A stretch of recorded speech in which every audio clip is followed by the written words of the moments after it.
you see that?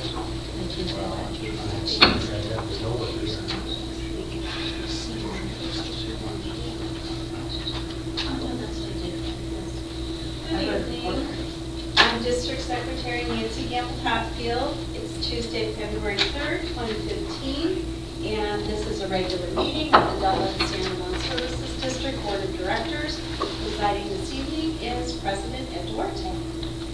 Yes, you call the board meeting to order. Join me for the flag salute. I pledge allegiance to the flag of the United States of America and to the republic for which it stands, one nation, under God, indivisible, with liberty and justice for all.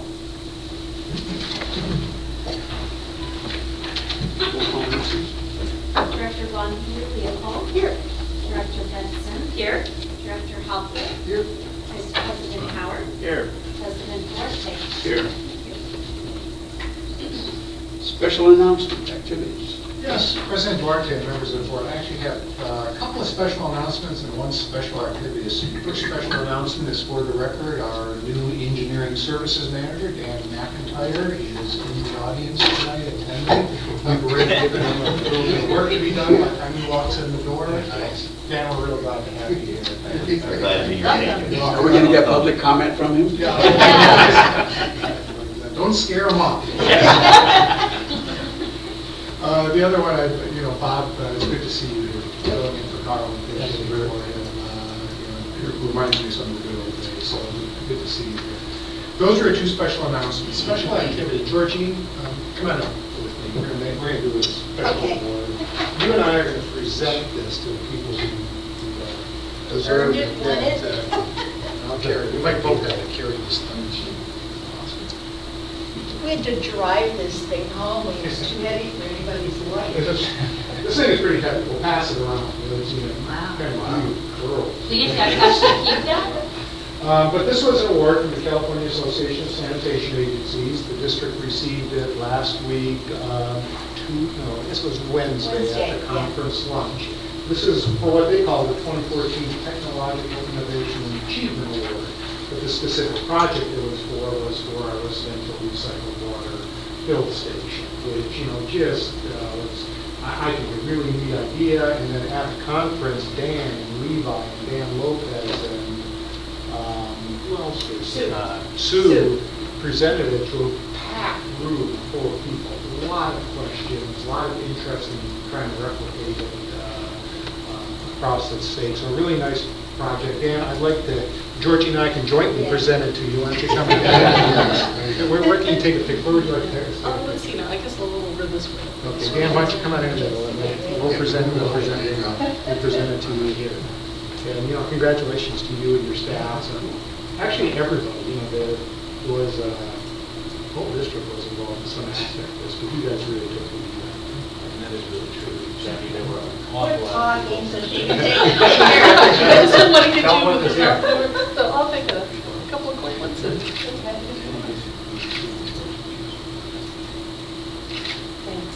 And so there you go, Dan. I trust you'll find a good place, or work with Sue to find a good place to display it. And I was able to go up and actually accept it too, and I made sure everyone knew that as far as the board was concerned, we were extremely proud of our employees and the innovation that they showed in coming up with this, and, I got a lot of cheers, and of course, everybody then wanted to know, how'd you do it, what'd you do?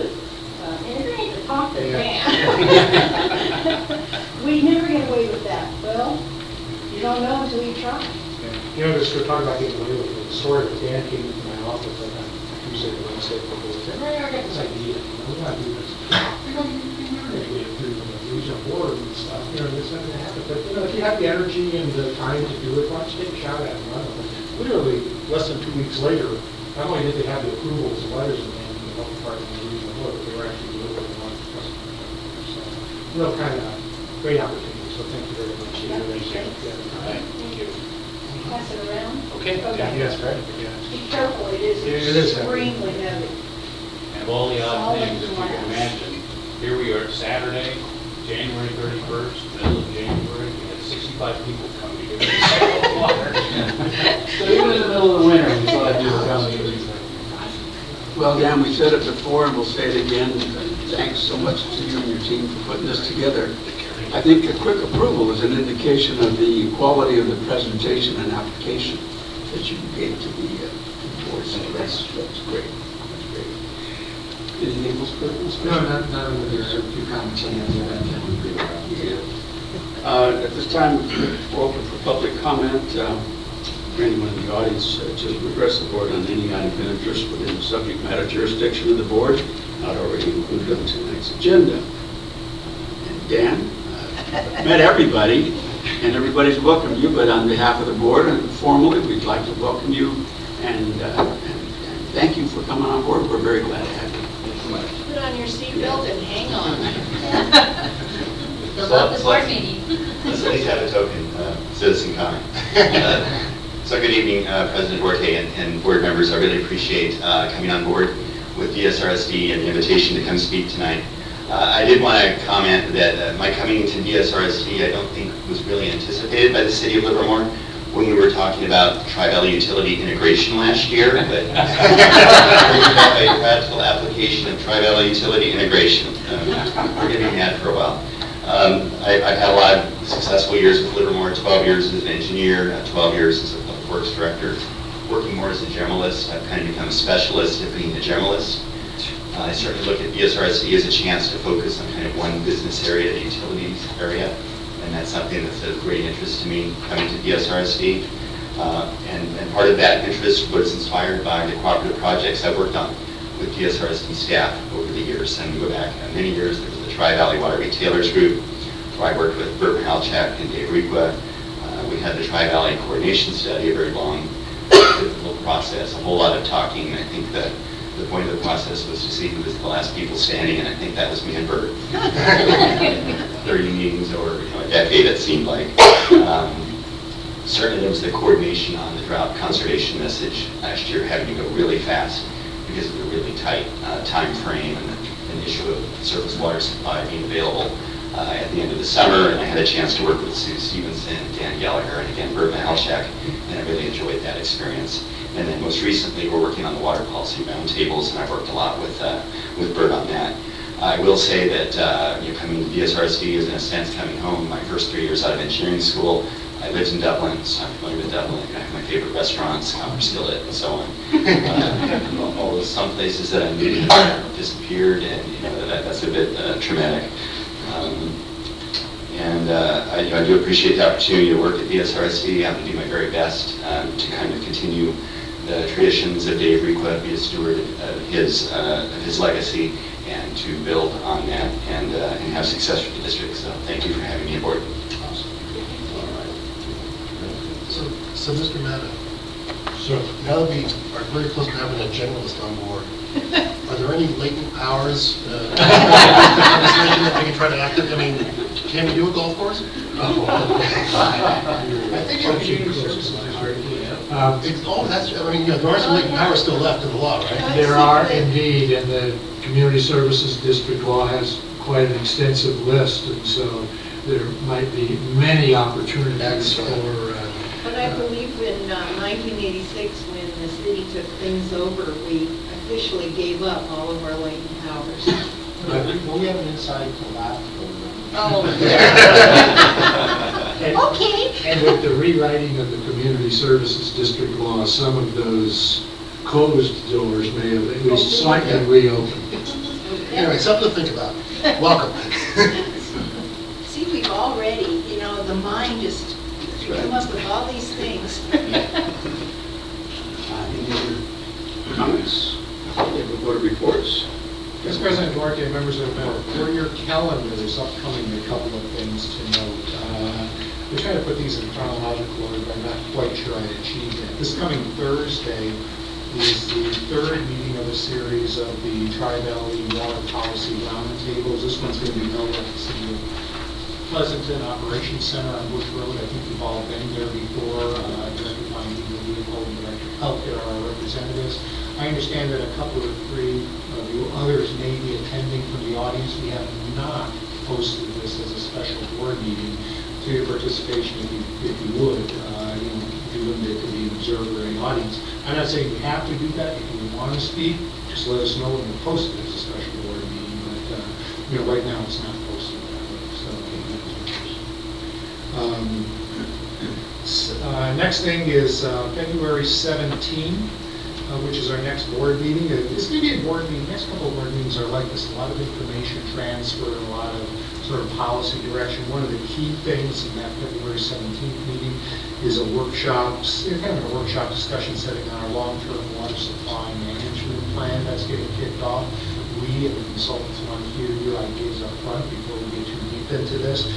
It's going to be a little bit of a lengthy item, at least for a number of agendas. I know you pretty efficiently go through the agenda, but one of the things we were kicking around is whether or not you would like to start that meeting just a little bit early.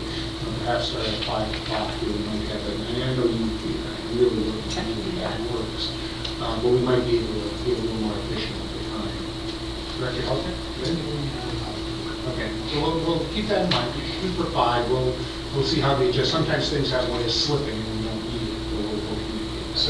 So you answered my question, so that's going to, because I know we were trying to schedule a special meeting, so we're. Yeah, no, we ended up trying too hard on that. It was, no matter which way we went, there was this and that and everything. It just wasn't going to happen.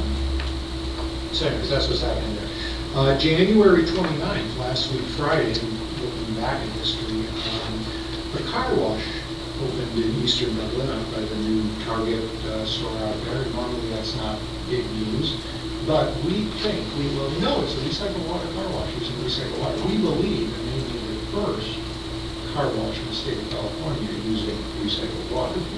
And that started, our staff spent a lot of time with the owner, doing the permitting and convincing him that it could work. And Laura and her staff and very involved with that. I don't know if you found out anything more, if that is the only one, or do you think it's the only one? Well, we know it's not in on wall, but we will be looking to see if that's the only one in California.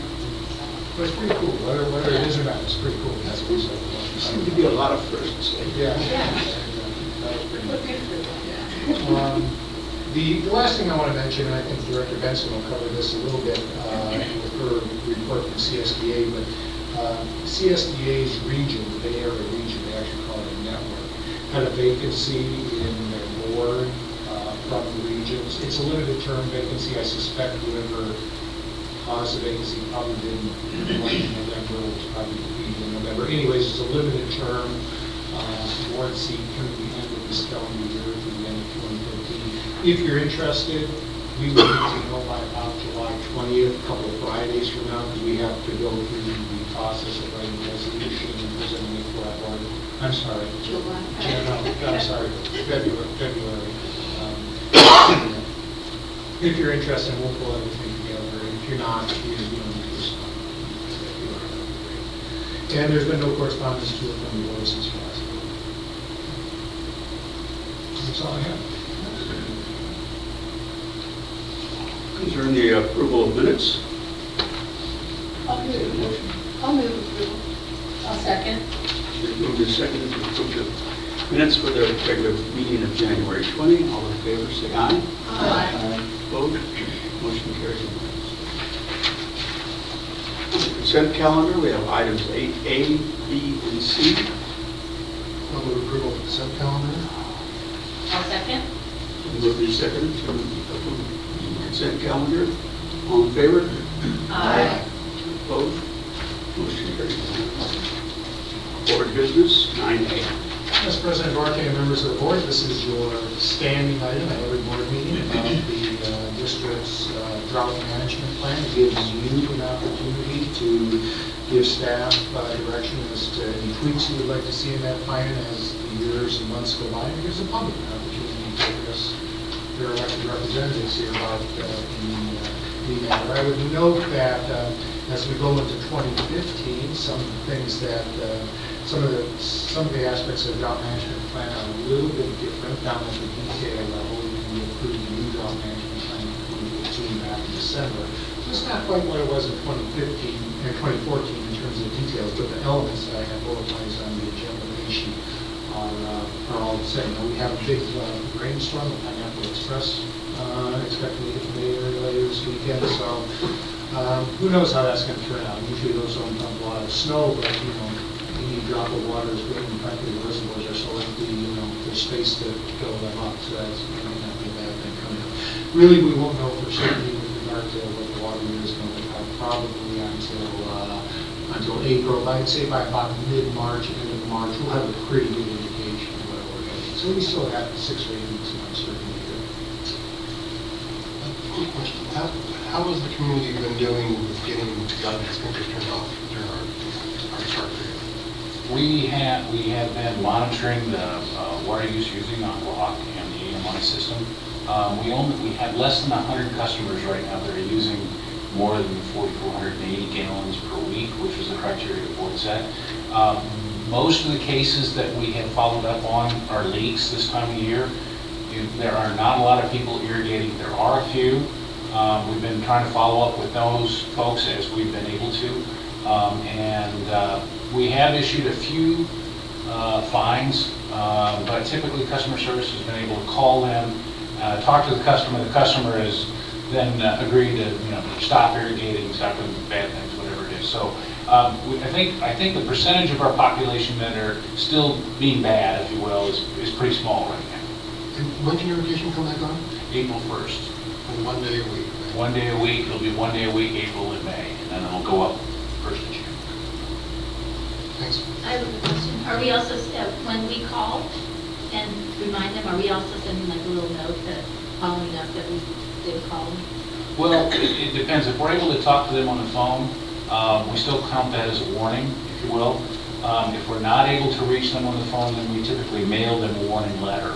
Okay. And a lot of times either people don't answer the phone or we call and the phone number is either changed or disconnected or something like that. So we really prefer to talk to them on the phone because you can get the best exchange of information that way. But we'll follow up with a letter if we have to.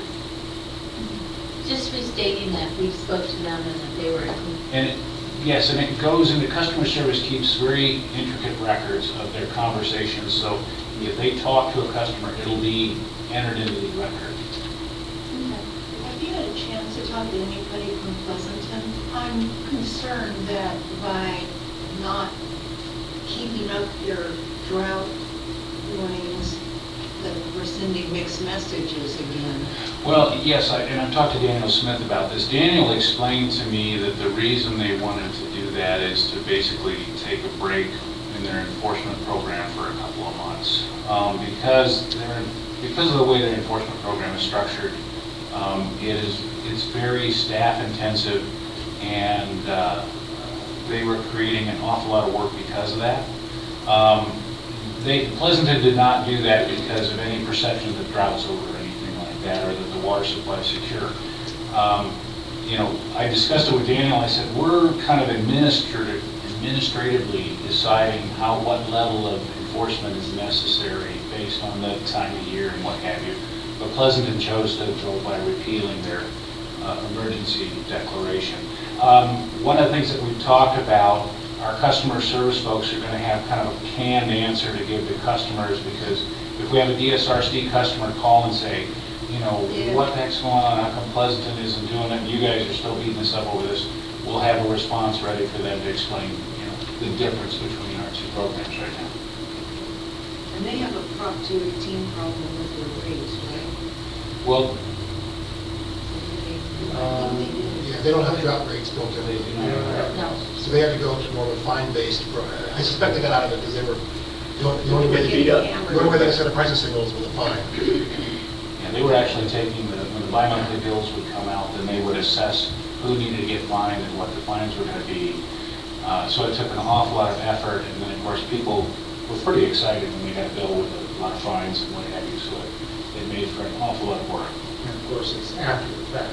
We have we do with our water system, being able to deal with customers, owners in real time, customers. And Pleasant didn't get those 60 days later, and that's what it is at that point. Customer, even if they wanted to change your rates, it's over there. Notwithstanding the fact that their enforcement program got off to a real bad start. Yes. Okay. Direction? Keep on trucking. 9B? Dan?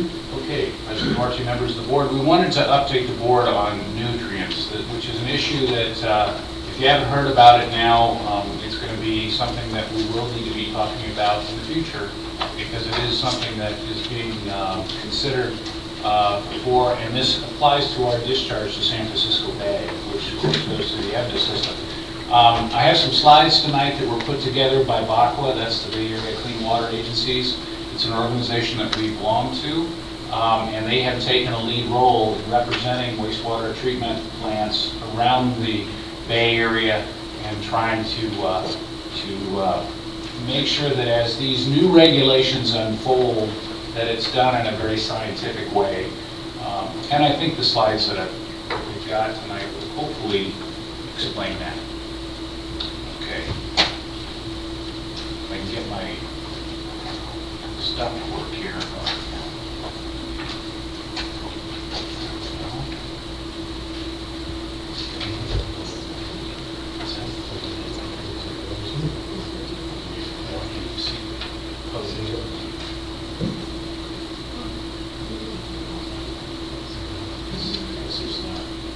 Oh, here we go. Okay. Sorry about that. Technical difficulty. Why the concern about nutrients? Well, nutrients were not a concern in the past, but they have become and are becoming more of a concern. So it's something that EPA and the regional board and the state water board are looking at.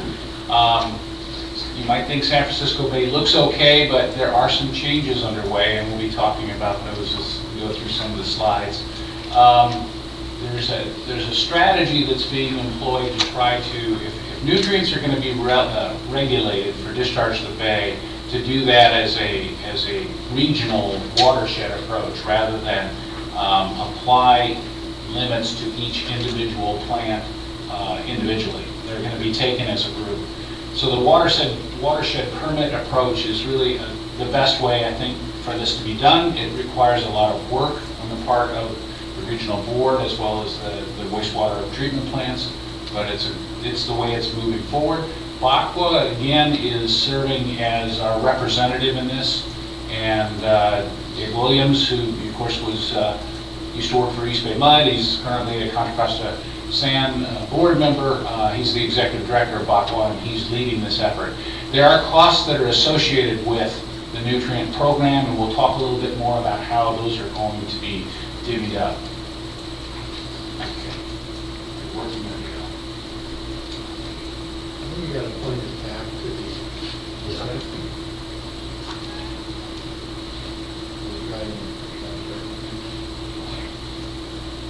Okay, here we go. The potential impacts of nutrients, and when we're talking about nutrients, we're primarily talking about nitrogen and phosphorus. And nutrients in a water body can cause all kinds of bad things.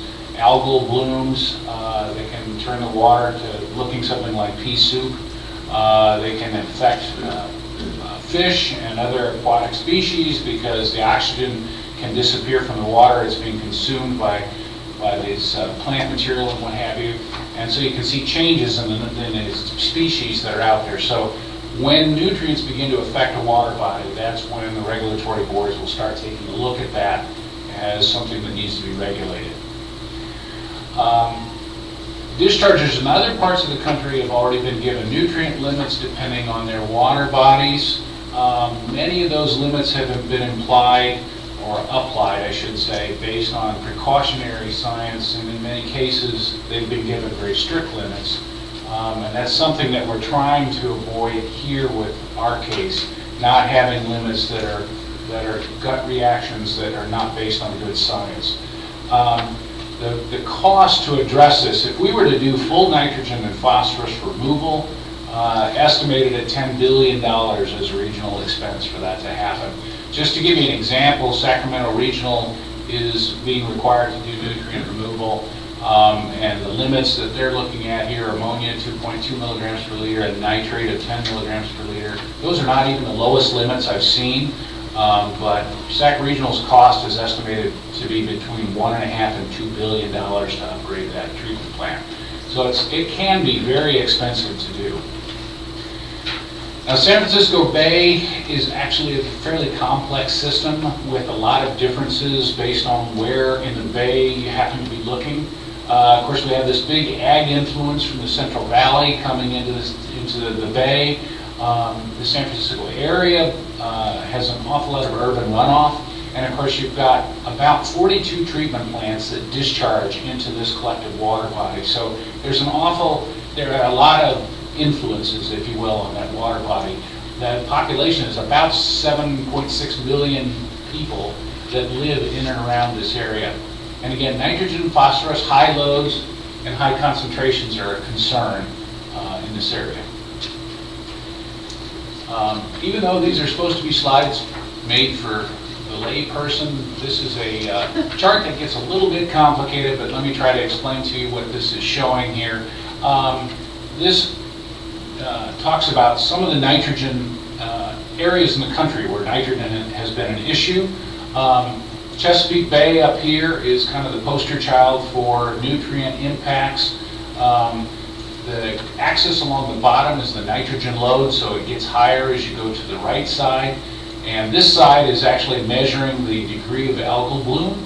So Chesapeake Bay, even though it has a relatively low nitrogen load, has a potential for a tremendous algal bloom. So Chesapeake Bay has been a huge concern that's been worked on for nutrients. Our portion of the bay where we discharge is out here, it's labeled SOU, and you can see we show up on the chart here. So even though our nitrogen loading is not super high compared to some of these other areas, our algal potential is not that high either. So we're perhaps in a better place than maybe Chesapeake Bay is. Now, why has San Francisco Bay gone all this time before nutrients have become a problem? Well, one of the reasons is historically San Francisco Bay had relatively high turbidity in the water. That means that the water was fairly cloudy. And that cloudy water blocked the sunlight. And since the sunlight couldn't shine down into the water very far, algae really couldn't get a foothold and get started. But that's starting to change. San Francisco Bay also has a tremendous tidal influence. The tides, somewhere I heard the number once that the water in San Francisco gets changed out every 2 days or something like that by the tides. So there's a tremendous amount of mixing going on. And historically, there used to be a lot of filter feeding clams that would actually reduce the algal population that started in the bay. But recently, there's been a reduction in turbidity. I guess that's a good thing, and that the water's getting clearer because we're doing a better job by not having so much erosion upstream, and the dams have helped out there. But the downside is that clearer water is now more susceptible to things like algal blooms. What we're really not sure about is how San Francisco Bay is going to respond to these changes that we're seeing in the water quality out there. We're not sure whether the algal potential can kind of flatten out here or whether it's going to continue to increase. So that's one of the reasons why we're trying to incorporate some good science into the regulations that will be imposed on dischargers to the bay. San Francisco Bay Regional Board is working very closely with us, again through BACWA. We're looking at things about what constitutes impairment. So, and different areas of the bay are impaired, perhaps impaired to different degrees. So that's going to be important. We're going to be looking at what nutrient load reductions are needed, and if so, how much and where. And again, trying to incorporate science into this whole process as it goes forward. A San Francisco Bay nutrient strategy, the advantages of this, again, that we're trying to do this on a watershed basis and not trying to look at it as one size fits all. The number 2 bullet is perhaps one of the most important, is we're trying to make sure that scientific monitoring and evaluation goes into establishing these regulations and not a gut call by a regulator just calling out some number that isn't based on good science. And again, that science will steer what's being adopted, or proposed, I should say at this point. This watershed permit approach will take a number of years to run its course. There are a number of stakeholders that are involved. And the goal is to have some regulatory certainty for dischargers for the 5-year period of the permits.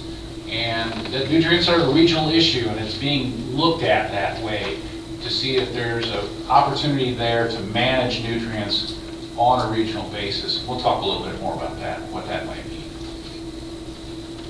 The permit elements of this whole nutrient thing are based on an analysis of the loading and the trends, the effluent monitoring, again, support for scientific studies and treatment optimization and upgrades. And what that last item means is part of BACWA's work is looking at the treatment plants, seeing what easy or perhaps less expensive things might be done that will help reduce nutrient loads to the bay, short of spending millions or billions of dollars. So there are some considerations being made to doing the easy things. One of those is increasing recycling. The more water we recycle, the less load goes to the San Francisco Bay. So recycling is a way to help accomplish some of these goals too. So BACWA's role moving forward, they're going to be preparing annual reports. In fact, we're halfway through this year's data submission. Levi Fuller has been pulling data together for our treatment plant and submitting that, and all of that data is going to go into what's being looked at for this scientific evaluation. BACWA also has 2 voting seats on the steering committee that governs the prioritization of those scientific studies. Now, possible outcomes. I added this slide just to give you perhaps a range of what might come out of this whole nutrient debate. The old school way would have been for EPA and the regional boards to assign each permit holder very strict numeric limits. And those would have required each and every treatment plant to have achieved very tight limits. We're hoping that we don't get stuck with something like that, because that doesn't necessarily make the best way to accomplish what needs to be done. Different regions of the bay could actually end up with different nutrient objectives. The South Bay, for instance, south of the Dumbarton Bridge, is considered estuary, and it's far more sensitive to nutrients than the part of the bay that we discharge into. So there may be differences there. There may be differences to the north part of the bay too. So it's also possible that nutrient limits may vary by season. Typically during warmer weather is when algae has more of an opportunity to grow. So it's possible that nutrient limits during the summer months may be more strict than they are during the winter months. That would actually work very well with our recycled water program, because of course we recycle most of our water during the summer months. We divert that much of our discharge. Treatment plants, POTWs, if you wonder what that little acronym means, that's Publicly Owned Treatment Works. EPA's been using that term for decades, I think. But anyway, we may be able to achieve compliance either via recycling or side stream treatment. Now, what side stream treatment means is something like our sludge lagoons. We drain cap water from those lagoons back to the treatment plant so that we maintain a nice aerobic cap over the sludge that's in storage out there.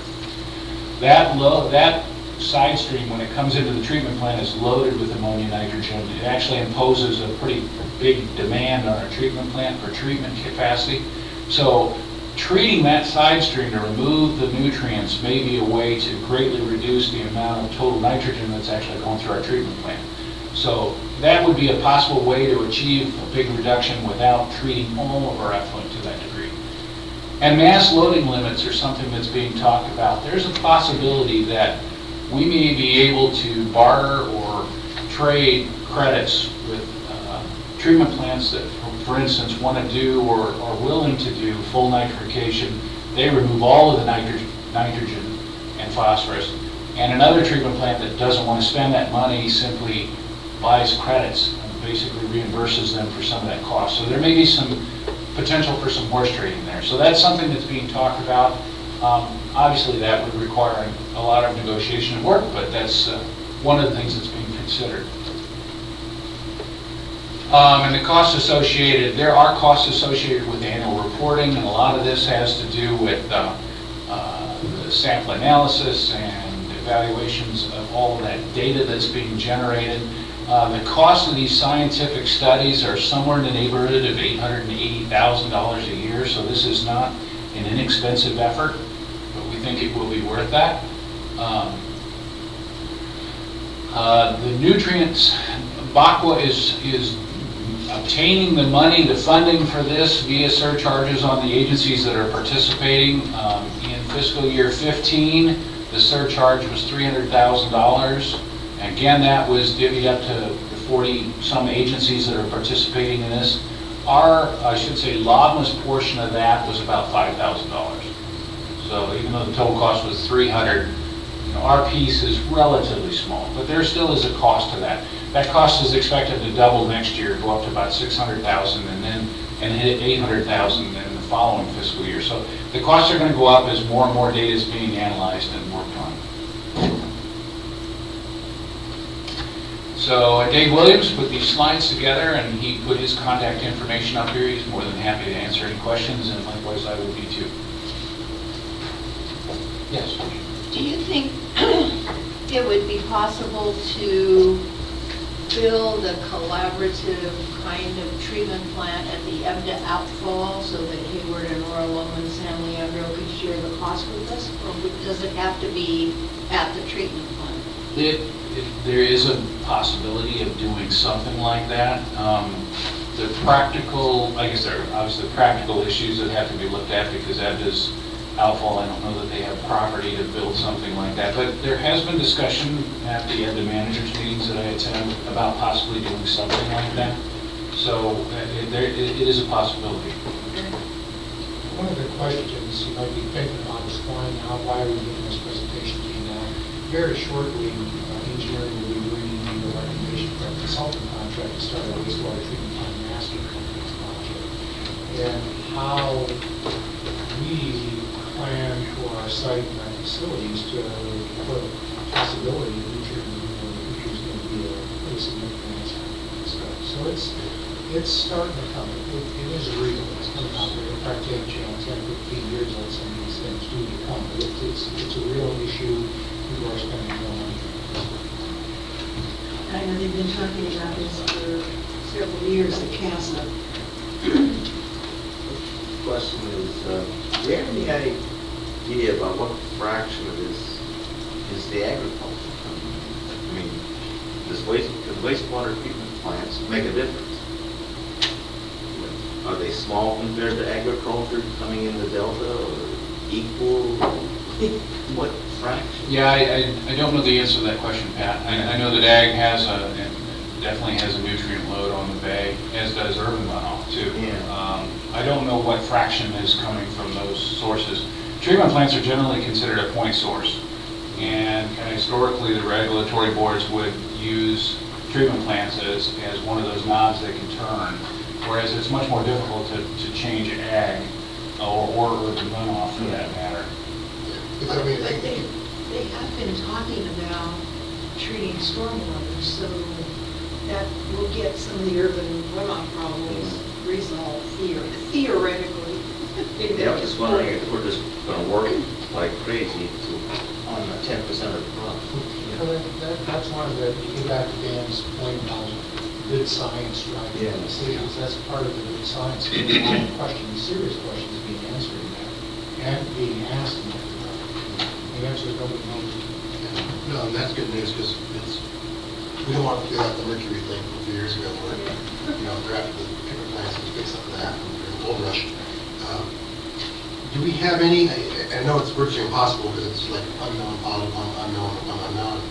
But do we have any placeholder in the CIP for a little bucket of money out there that we start to budget against? I mean, things that we go into rates and stuff. It'd be nice to spread any rate shock we're going to have over as many years as we can. Those are the things that we're looking at as we develop the next 10 years, CIP and 2%. Yeah, don't be shy. We got to chuck something out there. If it's going to happen, we should chuck something out there and start investing. We got placeholders for this, and we'll see another placeholder. We're going to talk about biosolids here in a couple of minutes. We're going to have a placeholder for some biosolids. And then if we can turn up so the better we can do Dura, the better we can fix this problem. There would definitely help this problem, right? One thing I wanted to add, because I didn't talk about time frame, the regional board is looking at proposing limits in 2019, but compliance wouldn't be required for at least 5 and maybe 10 years after that, so it may be 2029. So maybe actually have several compliance. 10-year CFPs Yeah, out. But this isn't going to happen tomorrow, it's going to be a more long-term thing. I guess the message was, is as it crystallizes, you get the dollars in the plan, because that helps drive the pipeline of funding. So. Any other comments? Again, moving forward. All right, march on. Keep us posted. Next item is 9C. Benefits report. John. President Duarte, board members, the next item is part of an annual report that we do on the cost and the funding status of employee post-retirement benefits. OPEB, which will be the first one we'll do, is other post-retirement employee benefits is the acronym, and I think we're going to be seeing more of that as time goes on. The purpose of these presentations is to give you an update as to the current status of these two funds and to seek policy direction as we head into our budget process regarding some of the items that you'll see as we come forward. As I mentioned, the first item is the OPEB funding update, which is the retiree medical and dental plans that are provided for employees. In the medical plan, all employees are covered. There's a vested and non-vested, or it's available to all.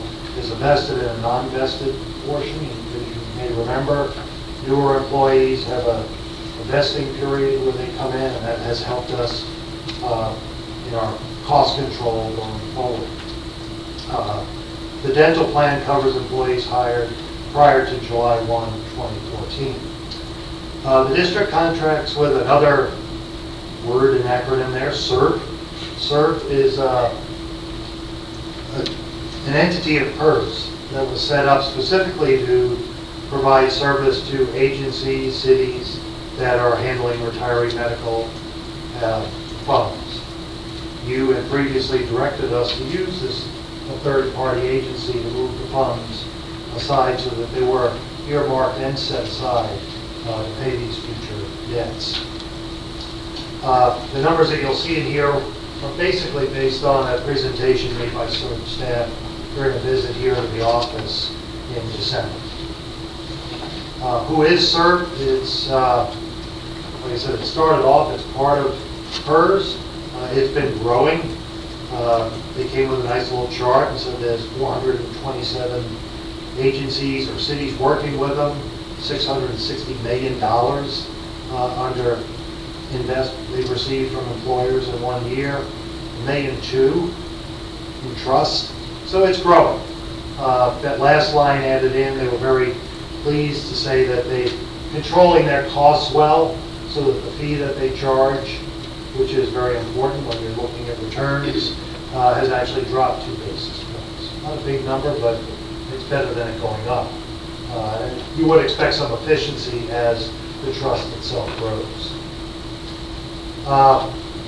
You may remember from last year, our district OPEB trust was 101.5% funded. We made all our required annual contributions. For last year, it was about $742,000. Search staff came in and estimated, there's been no update in actuarial costs, but they were estimating based on returns and the funds that we were now 108% funded as of October 2014. So we're in pretty good shape with that. But there is, as with everything, things coming down the road. One of which is an actuarial change in how they actually calculate the overall liability. Maybe an example is we're recently looking at age of employees. The older an employee, the more expensive medical cost is. In the past, the way these studies have been done, it's based on an average rate for everybody. Now they're saying, no, you really need to look at it based on the age of your employee population.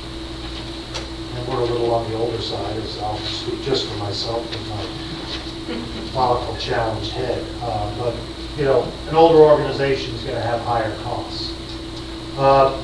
PERS, as you may be aware, has been looking at their discount rates, or what they expect future earnings to get. And they're trying to be a little more conservative, so they've lowered that rate. Not a big amount, but a little bit. And of course, if you lower your earnings, your net cost goes up over time. They're proposing some shorter amortization periods for unfunded costs. Right now, we don't have any, but you'll see the same discussion on the PERS side also. And they're talking about recording OPEB in financial statements, just like pension plans. This is a discussion at this point, but this really drives the discussion point when cities or agencies have to really disclose it and record the liability on the books. That seems to get everybody's attention. This page is just to kind of show, you might remember this from past year, but they have 3 different strategies you can choose from. Strategy 1 is a little more aggressive, so the expected rate of return that you see, that 7.28, is a little higher. What they've started looking at is the deviation to that return, so the risk, if you will, up or down, is greater when you have taken a little more risk to get a higher return.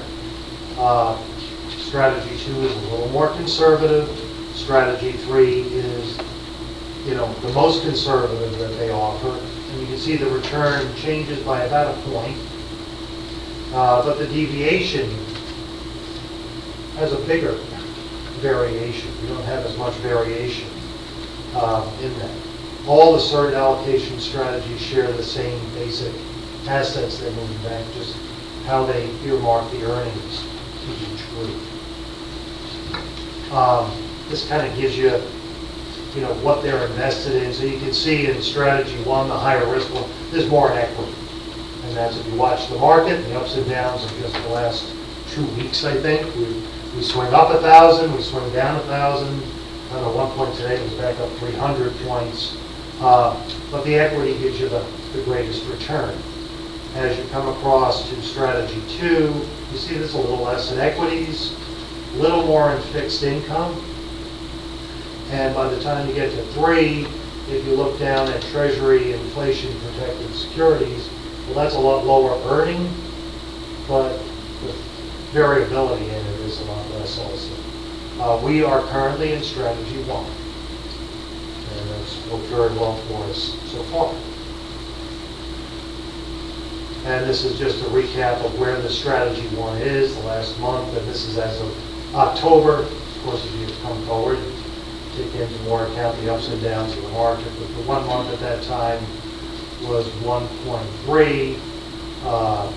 3 months was negative 0.17, and the fiscal year to date was a negative 1.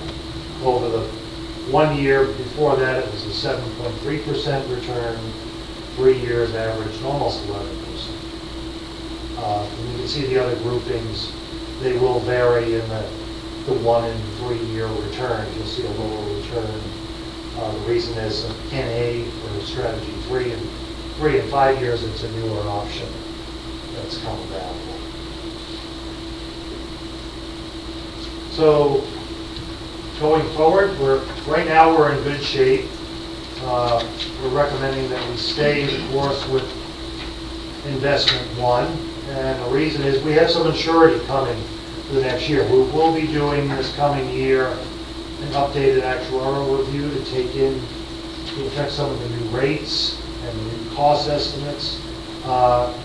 We think, and it was advised to us by the CERB staff, to maybe hold course right now and wait and see what those results come in as next year, and then we can come back later as we get more updated information.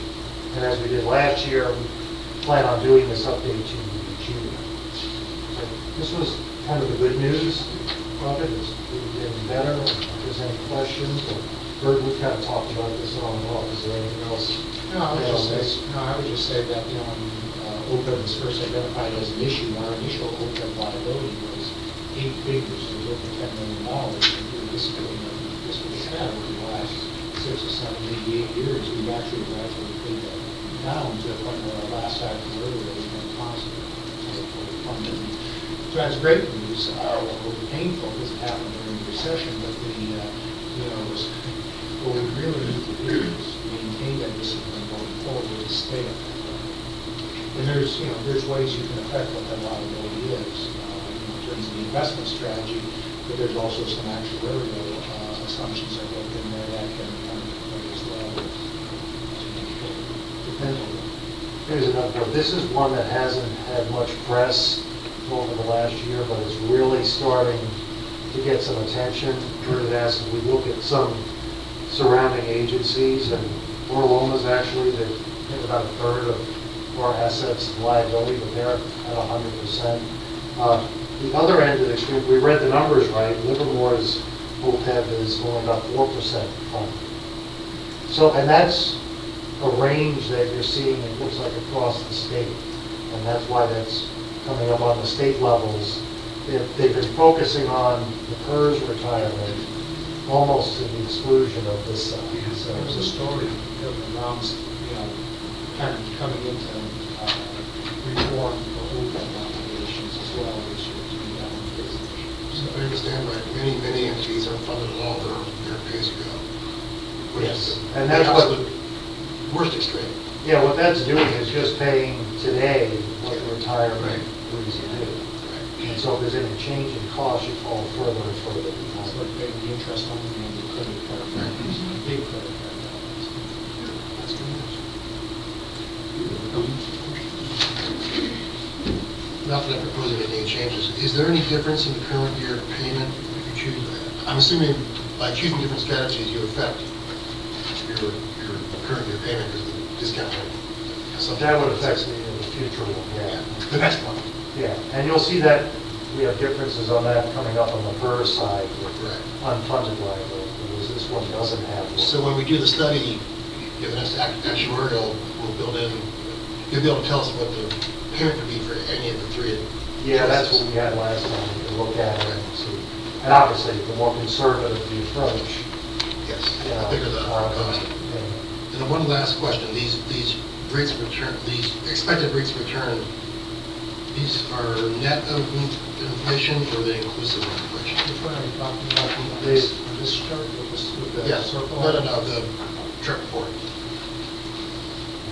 Basically, the discount rate. Sorry, I turned all mine over. There's no pages. Asset allocation Strategies, Yeah, these are just the investment return expected from the fund.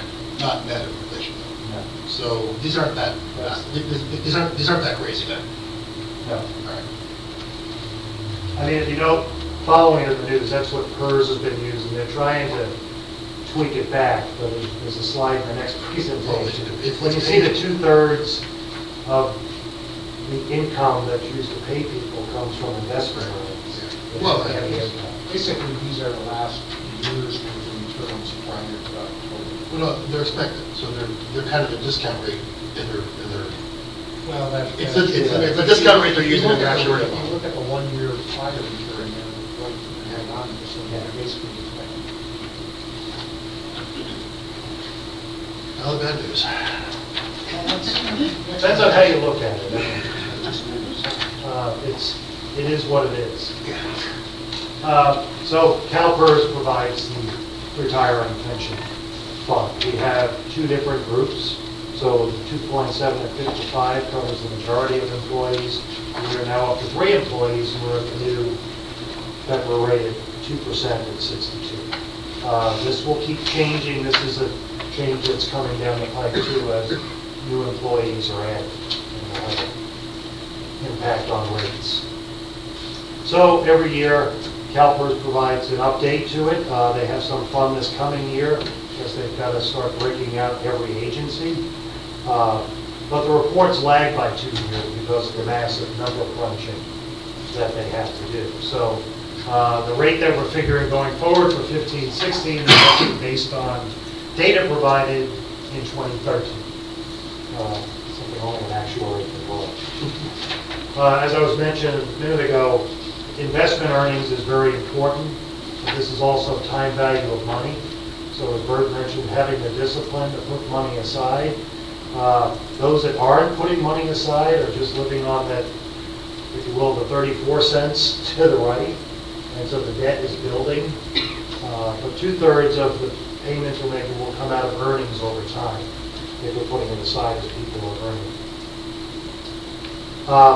There's been some changes that are impacting the pension. So one is, PERS has really been looking at the amortization and smoothing to a point of not to hit agencies or cities with changes all at once.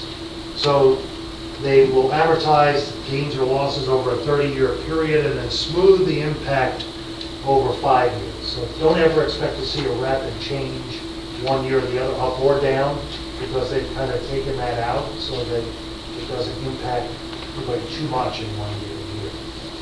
They have also picked up a projection of longer life. So guys are now living 2.1 years longer. They've kind of known this for years and they haven't been looking at it. You remember from maybe studies earlier, women were living longer anyway, so maybe we're catching up. Wife might have something to say about that to me, but it does impact our costs because now we have 2 more years of benefits to pay. There have been modest changes made to the asset allocation that PERS is using. They're trying to take some of the volatility out of it. So they were heavy in things like REITs for a while when the housing market collapsed. They decided to really look at what they were investing in. And this discount rate that we talked about, they lowered from, I think it was 7.75 to 7.5. So again, it puts upward pressure on rates, but it's more conservative and less volatile. The employee contribution rates, remember that the employees pay 10% of their salary towards their retirement benefit. This is subject and in the MOUs, and it's made up of 2 components. There's an 8% employee share, and 2% is left over from when we went from 2% to 2.7%. The employees are picking up part of their share. New members, the ones at 2% at 62, their current rate is 6.25%.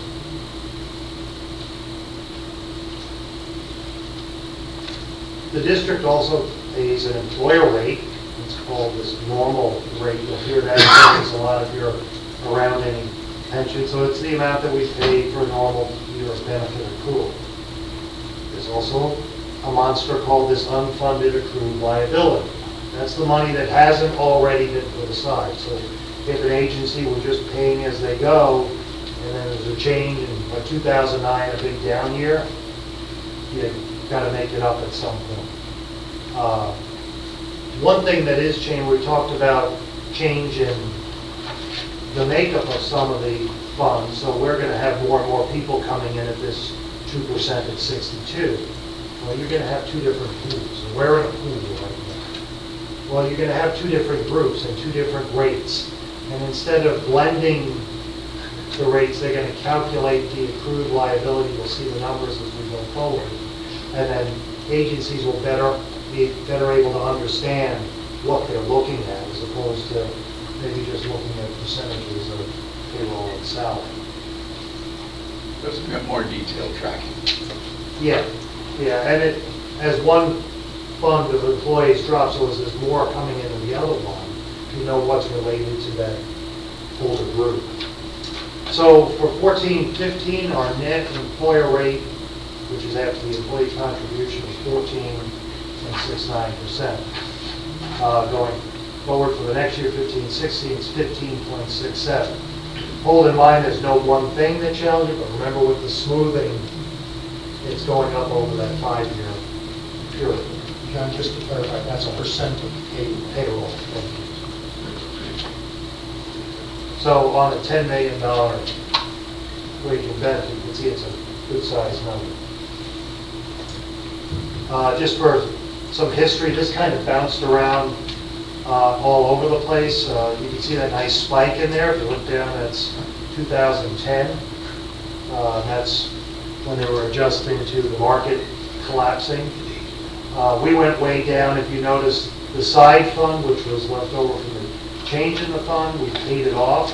So before we had that foresight to go and pay it down, it dropped the rate way down, but it's been creeping up the last couple of years. So it just kind of gives you an order of magnitude of where it's running. The funded status is, we said we're 108% on OPEB. Where are we relative? With this fund, well, as of June 30, the fund is 76.7%. 2013. It increased from 72.5, so it's moving in the right direction. Bert and I had a discussion one day, and I said, well, 80% is a number you hear a lot around. Well, we found a paper to debunk the myth of 80%. Don't just rely on a number and say it's good. So it's many things, one of which is it moving in the right direction. Do you understand how much you have and what your unfunded liability is? And do you have a plan going forward to get to a funding level? And that's sort of the direction we're going to be asking. Just to kind of look at the numbers, so the unfunded liability is just short of, as of June 13, again, $17 million. Our annual payment is almost $800,000. This is relative to the unfunded liability, so it's not the total. For 15-16, the payment towards that unfunded liability is $856,000. Now, PERS gives us, we'll give you many options. There's three of them in particular. There's what you see at the bottom, which is you can fund the unfunded liability over different than 30 years, so 25 years. That would increase the annual payment some $300,000. Or you could fund it over 20 years as opposed to 30 or 25. That would increase that payment some $500,000. If you choose these, you lock in to that payment term. Or, I think as maybe Rich was alluding to, we can make payments, lump sum payments on a given year to maybe pay it down. So we have some options as to how to approach this, and what we're going to be asking is maybe some direction of how we should model it in the budget that's coming up. So what are some future impacts? Are they going to have blended rates between the old plan and the new one? They're not talking about it so much right now, just taking a look at that lump sum that every agency has. There's still discussions about member agencies, and i.e. Stockton, what are they doing? That's still in the courts and being discussed. One thing that may impact that, the state is requiring this, GASB 68 is requiring that each agency have their own report and report their own numbers. So PERS is now having to break all this out by agency. So whereas up to last year we're in a pool, we couldn't choose to get out of the pool. I think we looked at it a couple of years back and they said no. Well, if they start breaking these things out, then we stand alone. Again, looking other agencies that are in the pool, well, they're all at that same 76%. And it didn't do us, even if we had money, there was no benefit for us to put more money into the pool to benefit us. But now this separation of it will help the agency maintain control over its own liabilities. And just, there was some other agencies, just relativity on, so City of Santa Ramona is 90% funded on their retirement on the upside.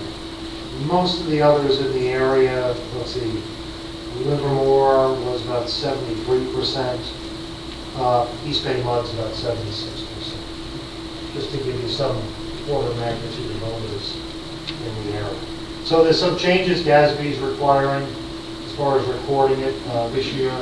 At year end, I'll have some fun, I'm sure, because PERS was still hiring, they're trying to hire actuaries to get this done. And there's some serious question as to whether they're going to get it done in time to break it out at the end of the year, which may have impacts on financial statements being issued. So we had some policy issues we wrote down for maybe you to consider. could we have a policy that's adopted that's a specific target for a funding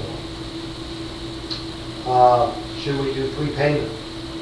So we asked the, let's say first if there's any questions on my presentation or the numbers we've shown. But these would be policy issues that we could ask your direction on so that we can kind of work it into the budget that will be coming out and see the impact on an annual budget. And we're not asking for a detailed decision yet, but just some guidance of these things that you're interested in doing and maybe, some bookends, because we can't look at any possibility under the sun, but, some bookend numbers that you'd like us to look at, study, about doing the budget preparation. Because this is a single line item on budget, that's a big one. General effect fund balance as well. I'm wondering, so the pool still exists? Yes. Right now. Right, and so we're still in a situation where we can't really add money to dilute it. I wouldn't say that you can't set aside money on your own. In your own In a restricted fund or Bank of America and set up a trust. So when are the pools going to break apart? It's supposed to be breaking them apart this year. In the last, is that really going to happen? Yeah, the last. Well, Heidelberg, we're going to be coming back with a 2-year budget. So somewhere in that 2-year period. They'll have to get it done, but people can't do their financial statements. And the last professional education I had through CPA group in a government conference, PERS is not confident. The guy's eyes are this big, they just don't think they're going to get it done. But with all our financial policies, we've attempted to have them long-term viewing. So if we said something, and we said, let's say a funding level, and that was one of these comments about the 80%, or maybe not good, not bad, but if you have a goal in mind, 100% over some period of time, then you can start looking at what it takes to get them, and we can use it in modeling the budget and come back to it. So three good ones. One, this is, breaking apart the pool is good news, and it's scary news, because, frankly, for how long, about 10 years or so I've been sitting here, we've been able to always hide behind PERS, this discussion. It's like, oh, pension, we can't do anything, PERS says it's a number, and we write checks. And now we're going to pull our hands up and be big boys and girls about this, because we're going to, it's going to be on our, we're going to have the tools to deal with it now, because it's going to be sitting right there in our financial statements. So, I was scared for a while, now I think it's an opportunity. I think we should have a target, I don't know what it is, but just like we have targets for other things, make it, you don't, at least you know what you're paying for. And I would not advocate locking in one of these fast track schedules for the unfunded liability part, but I would advocate some kind of sinking fund that we control, you squirrel some money into it every 3 or 4 years, and then every 3 or 4 years we make a lump sum towards it. Because we'll start that now, and as the pools start, because it'll take a while for the pools to separate and crystallize, and once we're very confident that it's our money, and it's earmarked for us, making some advance payments would not be a bad thing.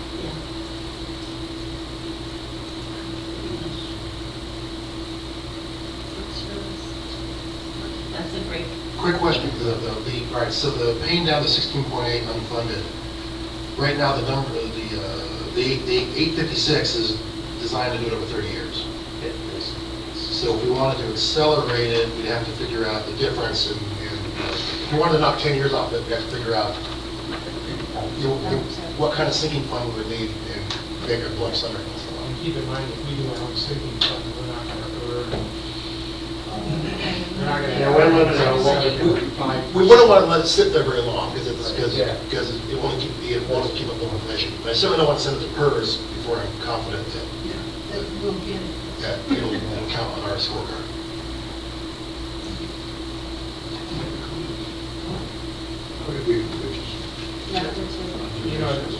Let me toss just one other aspect that's sort of buried. We have as you look at our financial reports, we have very healthy reserve funds, not a lot of spend in the last several years. One of the other control knobs here is potentially, and this is what we did with OPEB, we felt we had reserves once we looked at our capital needs for the 10 years that existed at that time, we had some capital needs, and we actually used some of our reserves to jumpstart some of that data. Is that, I'm not saying yes or no, because I don't know what the concept, I don't know. Something to consider. Is that an option? I'm opposed to stabilization. Will we run up against fund? We have to look at it when we get into Because we have a big pile of money in one, We have to look. in local, we have a nice big pile of cash there that, You recall in OPEB, when we were able to do water expansion. We did a little borrowing. That was hurting the most, so we actually paid down our OPEB obligation. All the other components except for water expansion, which we paid down in later. So you, So we can balance it, that's a level of sophistication you have to spend. So Well, if we're most of that is- setting a goal, for instance, a target of, I don't know, let's be so and so, 100% in 10 years. Is that a reasonable expectation? That seems like it's pretty, yeah, number, Well, but we can, even when you started with over a $10 million OPEB obligation, you satisfied that within 6 or 7 years. Yeah, using some reserve. So you Right. did it once before. we jump, yeah, but we were able to jumpstart. With reserve. We shoveled a pretty good chunk of money in right at the beginning. Yeah, your point, Georgie, we want to set ourselves up for failure when we set these goals, and we care for that. But this is not a sort of, power under the right now. Right. Don't let the world in, this is a solvable problem. Well, I don't think my issue with not setting a target is, the old thing of if you don't set goals, you don't know when you're done. And, if that's unrealistic, then, maybe 100% in 15 years. But I think it should be quantified. I really think that's important, so we have a goal. Pay down all or part, I wouldn't have a problem with that, be able to pay it down in less than 30 years, but I don't want to set a number on it because I want us to be able to use what's left over or money that comes up rather than specifically tying ourselves to a payment plan. But to me, you want to re-examine this as you get more information about these pooling situations. Once that's done, then you can really make some. Right. Then we can, put money into it. We can still set our targets. Yeah, you can set a target. it's almost like become the water expansion. We go through at the end of the year, and there's targets for the fund, and we go through the analysis. We know how much we might want to put in something, but, that's our target. And then we look at the reality of it. The water, I said, I spoke to you, I said water expansion was it was water operation. Yeah, water operations. If you recall what we did, we were earmarking for a number of years the property tax share of these, Messina and Gordon Valley towards that operation. The operations paid off right there. So, that's another tool in your toolbox, and that's not a lot of money, that's, 40,000 gallon a year, something like that, a year. That can be used cases. And it's not rate paying money. The finance committee should really talk it over a little more detail and come back to the recommendation on target. I think I just heard the first referral. Right, We're our new system. Good job. This stuff gets wonky in a hurry, so it's probably. That's probably Yeah, I good. think that's the kind of thing, this is a perfect thing to refer to. You just need to roll up your sleeve and you play a lot of audience meetings. Yes. So we could do that. Okay, thank you. Thank you, John, very good presentation. Item 9E, commission statement. Thank you. Is it, are we close to being accepted? 4 files are available. What we're doing today is kicking off the board's policy level discussion on the district's strategic plan. The highest level starts with a mission statement, which is next level down is a vision statement, which is, kind of like what you were saying, Georgie, is where we want to be in 5 years. You can't set goals unless you know where you want to be. And then the third element to the strategic plan, this is sort of that cultural norm of the district. We have a series of core values that are in the form of questions, sort of like the word before we test or something.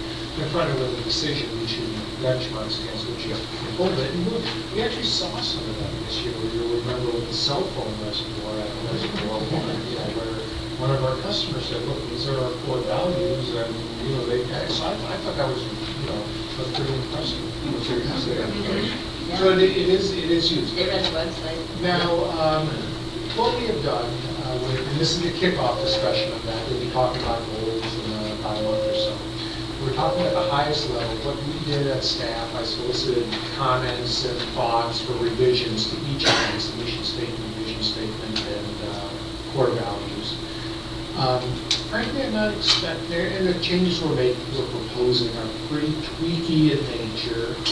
I'm not expecting the entire rewrite after all 5 of you, adopted these last time. What's changed is 2 years ago down the road, we've learned a few things about water supply and things like that. But at a policy level, you're still the same 5 individuals that adopted this, so I trust that you would feel fairly comfortable. So we didn't invest a whole lot of time with a massive rewrite of these things. So what I'm going to kind of be prepared to do is look at these things with turn around track changes. This is the current mission statement.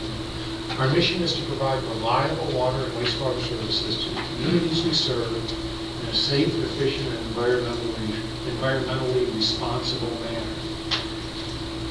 The one proposed revision from staff is to incorporate this concept of sustainability, which is kind of key to this long-term water reliability. You can use reliability, sustainability, and they're not quibbling with words here, but introduce that concept into it. In other words, it's just not reliable, it's sustainably reliable, over the long term. So that's the only proposed initiative. You may like it, you may not like it. I'll document, once you start talking, I'll document your thoughts here. You're not being asked to adopt this tonight. The actual adoption of strategic plan happens concurrently with the budget down the road. You just kind of easing your way into it piece by piece over here. So you can always come back when you say something tonight, and then 3 weeks from now, you go, I really don't. This is good, and you can always go back and change it. I like it. It really does reflect the water supply issue we're facing and the reliability of the source. And maybe the additional word, which really is the same thing, reliable and sustainable, maybe the fact that we're making an emphasis on that is important for us. Go for it. Yeah, go for it. Okay, go for it. Okay. None of that. Okay, so now we're going to move to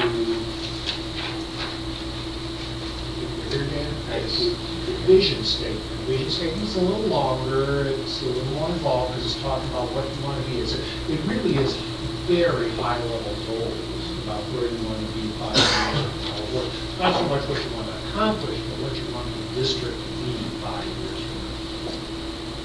So our current vision statement, prepared 2 years ago, so we're 2 years into it, 3 more years, has 8 elements to it. Maintain long-term financial stability. We talked about some of that, just the last couple of items.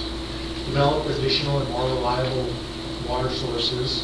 We're kicking that off with our local water policy roundtable with the water supply, water resources master plan.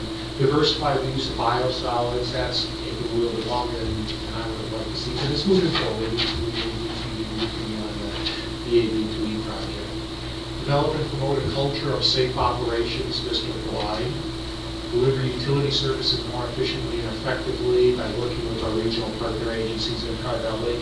I would offer significant policy level progress. So that's good.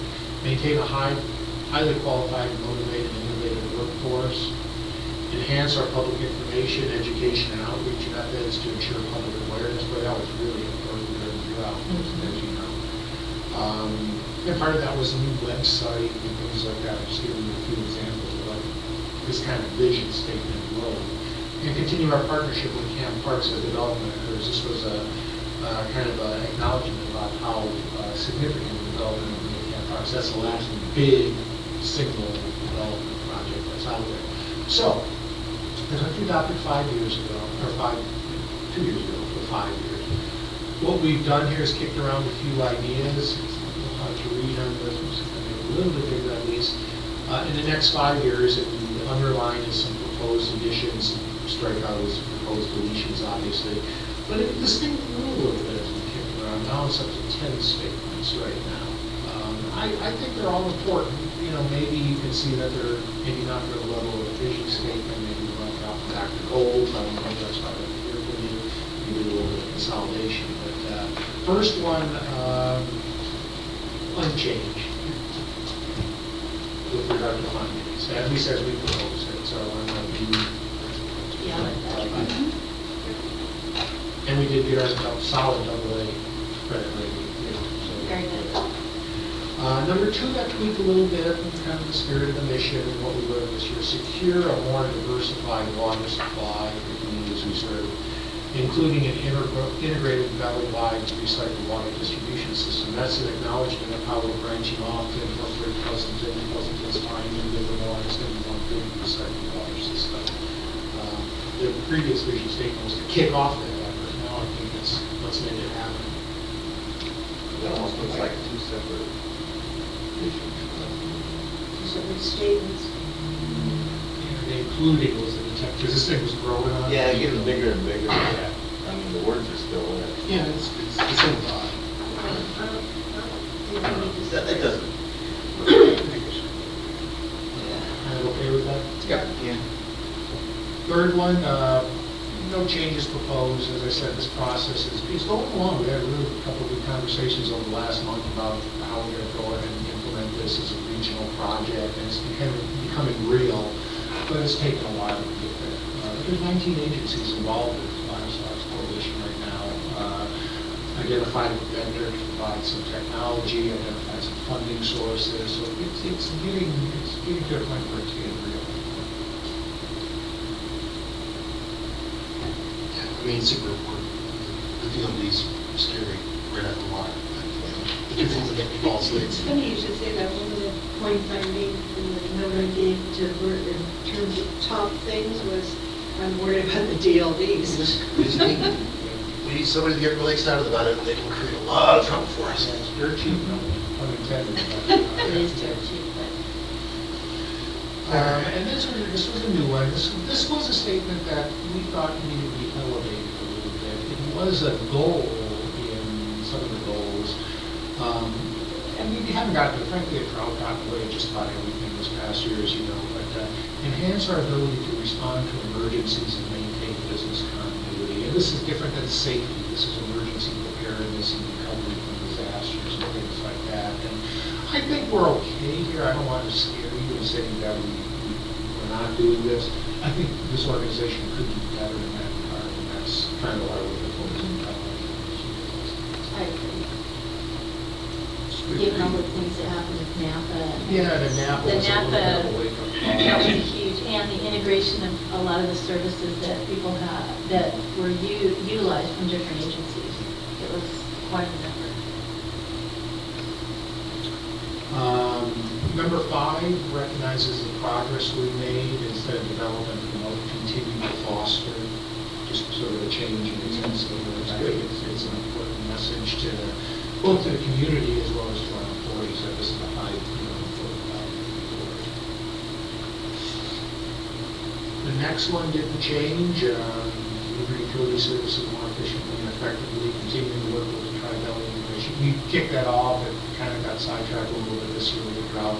But we did some things. We had integrated reciprocal services agreement passed. We're going to be signing a couple task orders. We just need to keep our nose to the Did it finally get all signed? It's finally signed, yeah, it's all, well, 6 agencies, San Ramon is still waiting to sign, but it becomes, in fact, it becomes legally binding upon two signatories, so it's going to be legally binding, so. Carl also deserves a lot of credit for shepherding a lot of cats. 6 agencies did do that, but we did, so we're actually kicking around a couple ideas for task orders with the city government, the city doesn't. You've got 2 6s.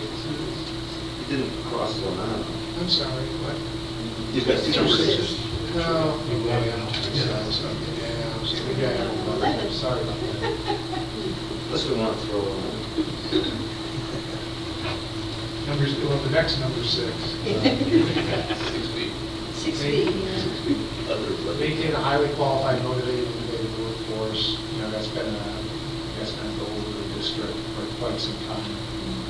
I'm really proud of the staff we have. And the folks that we're bringing in, so I got to be, that vision is really, I think, served us well.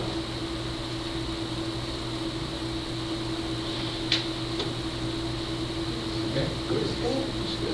Number 7, enhance our public information, education outreach to ensure public awareness of issues. You know, after I draft this, you know, enhancing, you know, that, I think that was sort of aimed 2 years ago at the website, you know, social media, things like that, new logo, and things like that.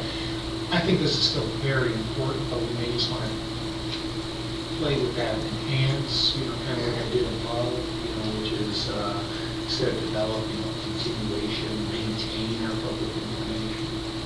I don't want to say maintain, because I think there's still some things we could do in addition to. I prefer enhance. Okay, that's Yeah, good. I like that too. We're still not there yet. Yeah. We're working, I mean, it's amazing. There's, you know, when it comes to like the teachers, and we get back into the schools, for instance, or televising the board meetings, for instance. I'd rather see enhanced, that leaves the door open. There's things, don't get me wrong, there's things we can do. There was more of an acknowledgement that we've come a long way from 2 years ago. Definitely. No doubt about that, but I'd rather see enhanced statement. Well, this was one the next one, and then we'll leave it. The next one, the old one, rate. I'm proposing that this be deleted. This was focused on camp parks, as we mentioned. But I think it's really, you know, it just seems to be integral with our commitment to work with planning agencies everywhere. I couldn't figure out why we were sort of singling out camp parks there. Well, I remember that. It was, the commander of the, was very much involved at the time in these. Yeah, no, that's right. We solicited Yeah. some input from the. Yeah. So we wanted to acknowledge their specific. Yeah. At this point. But yeah, it's, It's a big project, it's just a project. Yeah. It's really the city's project anyway. And then 3 kind of new ones for your consideration. One focus on technology, you know, everything from computers to cell phones to pads. By the way, today we went live with a new version of our public Wi-Fi at the school. So it's much more robust. It should be, but it should be very robust, be able to accommodate, you know, a group of people running off our Wi-Fi and this sort of stuff. Yeah. But I'm just going to stop. Use technology throughout the district to improve operations and efficiency while securing that technology against external threats. We're distributing smart devices to our field people so they'll be able to enter and receive work orders. They'll be having real-time access to maps on their devices out in the field. Those are examples of some of the things we're doing. The external threats, if you went to the CSRNA training at CASA, I'll send you a link if you're interested. There's a service that monitors real-time cyber threats around the world. It is absolutely frightening. You want to wake up in the middle of the night worrying about yourself. It's You know, absolutely frightening. that's interesting. I happened to see that, I don't know, as part of a TV show, and thinking to myself, I don't think we're there yet with the capability. So it's interesting to hear that, yes, we are there. But the one they showed in the TV show, What the hackers are doing. they had all the little red dots, and like the whole United States Yeah. was red. Yeah, no, that's, I'll send you guys the link. But Okay. It's fun. Use it, make sure when you click on the link that you're on Wi-Fi. It uses tremendous amounts of bandwidth. So don't do it on your data plan. You'll suck up your whole month's data plan. Make sure you're on the Wi-Fi system. The other thing I was going to say is, last week, it was ironic, we were in that session at CSRMA, and I get emails from our staff. We actually had a denial of service attack on our website, or actually our service website was actually shut down with a denial of service attack. Wow. So it is real, it's out there, and, the punchline from CSRMA, from the fellow they had presenting it, is there's two types of computer networks in the world, those that have been hacked and those that don't know they have been hacked. So I think that's an important focus as we I agree. Next one is on asset management. This is becoming really a cultural thing here at the district. We're really I think staff is really embracing the whole asset management program. We're doing a wonderful job in our collection system. Water system is coming up. The next focus is going to be on the non-linear assets like treatment plant, which are a little more difficult from an asset management standpoint. But basically acknowledging the asset management, use of asset management data improvement, and some really driving some capital project decision making and financial planning. I know the financial planning element is something which you wanted from this. So rather than just have sort of a launch out there for the asset management conditions assessment, we'll start driving that. And the last one is this. Every time I talk to our staff, I get about the head and ears with this. So I would like to have, this is my related Christmas present, I would like to have some policy level support from the board that would go along to make this decision here pretty quickly. One way or another, I'm not saying what the decision is going to be. We've had our field services people, kind of be wandering around for far too long, and I just like to do some closure for those. Yeah, bring over share the cities and the fire departments and police departments. Now I feel bad, because I was going to say, that's a project, it's not a vision. Yeah. It's an important project, but it really shouldn't be in the vision statement. This shows All three commitment. of the last ones are projects, important projects. The last one especially. Yeah, it is. I'll grant you that. But putting them in the vision statement, they become more You phased. just gotta be careful.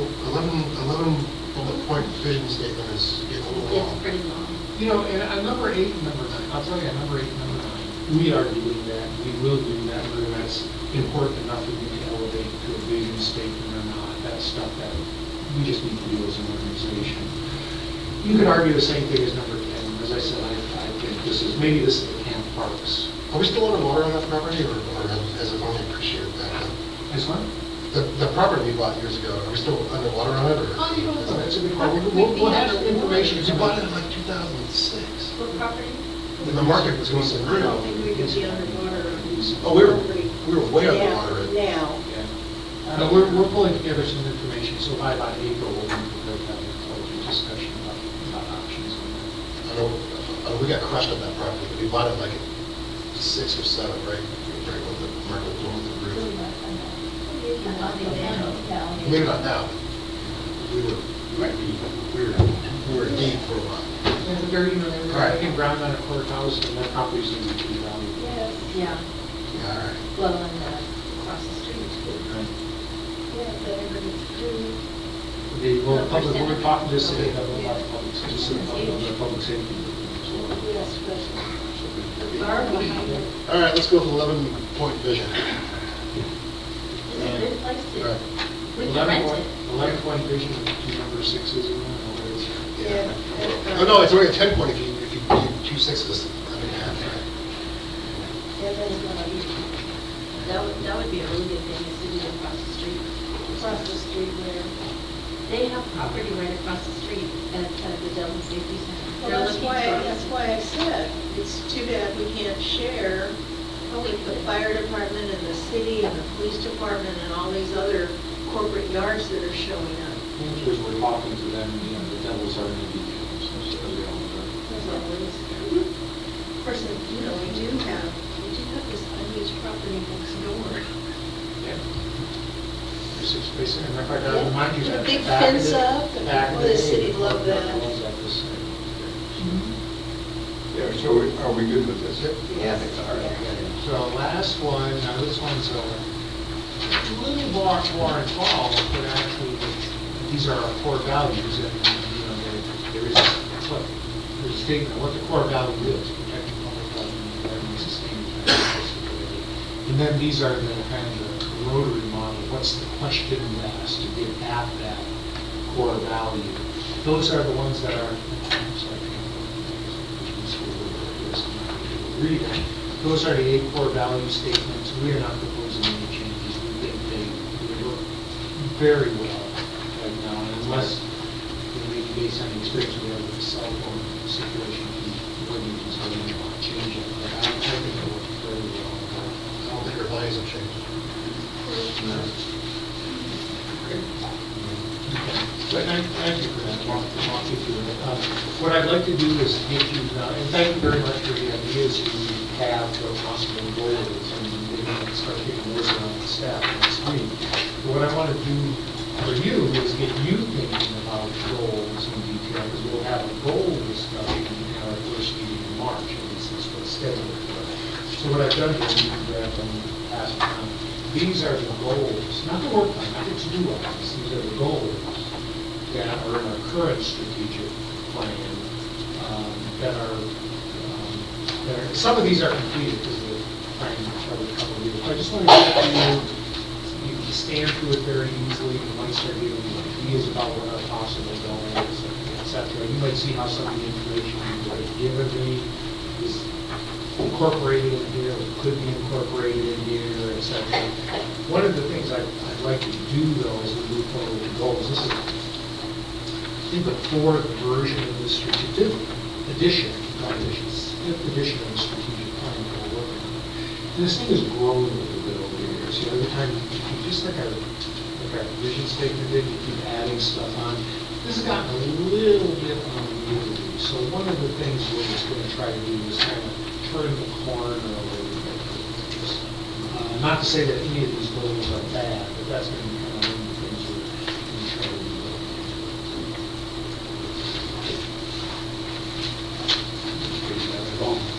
Yeah, there's a lot of stuff.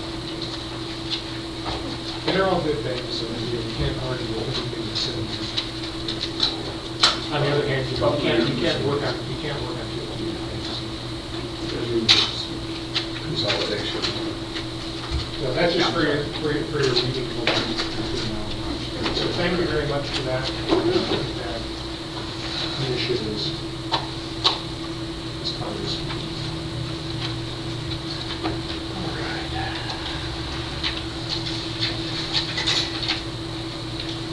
Item 9F, it's review. Yeah, President Duarte and members of the board, you'll get to hear me talk a little bit more on this.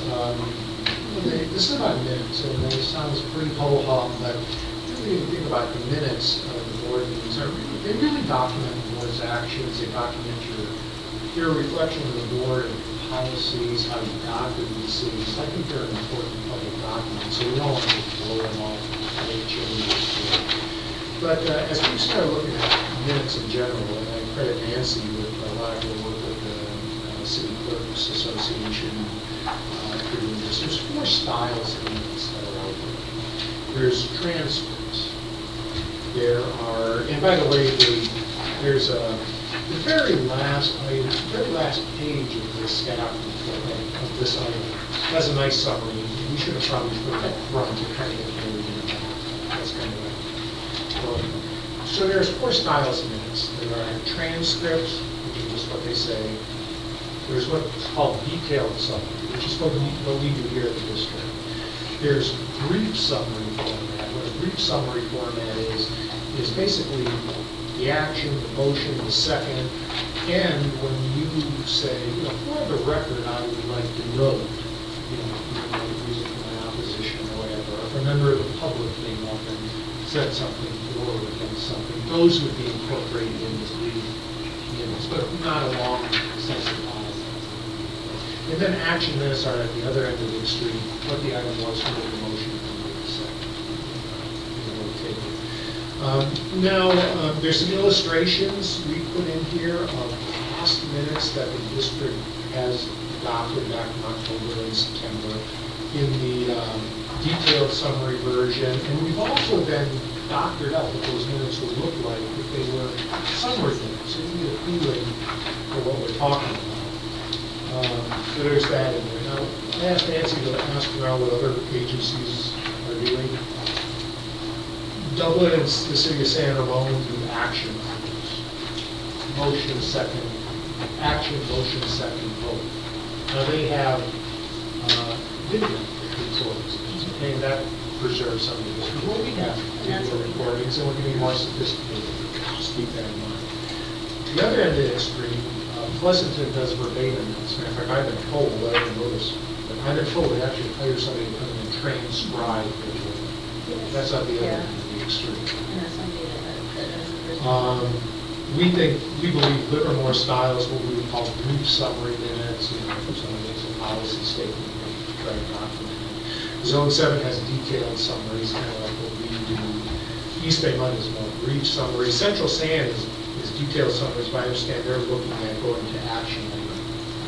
Central Sand as well. So, you know, with the video recording capabilities we have, you know, we do have that sort of history on the web now that's there. We don't really have a retention policy for video recordings. That's something that's going to be Yeah, I on asked board about here that. in a little bit, but, you know, I trust you'll do something reasonable on that. So our recommendation is to move towards a brief summary format. It'll be, I think it really is a continuation of the streamlining steps you've taken with the moving order guidelines, with the new committee system, and really, in a way, it's, you know, some of the dividends maybe that we're going to start enjoying from our efforts to record and make our meetings available. So that would be our Yeah. recommendation. We've asked, you know, Nancy is really the author of all this. She did a wonderful job of the survey and putting everything together. If you had any detailed questions about something, I'm sure she could answer them, but we'd like to hear your feedback on this. There's really no action here, but just the minutes are important for the presentation, so we want to make you feel uncomfortable. Speaking for myself, I know when I came on board after the election, I looked at some of the minutes from the prior meetings. I was amazed at the amount of detail that she was providing. And when you look at that kind of detail, it obviously takes a lot of time. So I like this recommendation myself. I like the fact that we're video, but the audio tapes are only for 2 years? Or Also saved? are currently used for the grant application.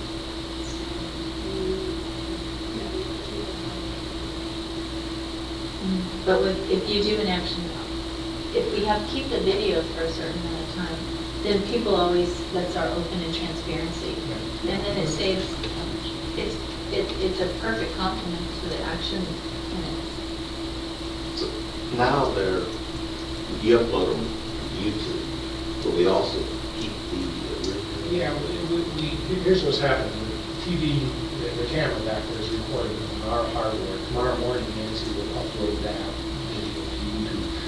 You know, once it gets on the internet, because, you know, the whole kind of lives forever. But while it's in our possession, there is no current policy. The current board retention policy predates this, so there is no retention policy that applies to how long you keep those video recordings. That'll be something we'll be doing to the board here shortly.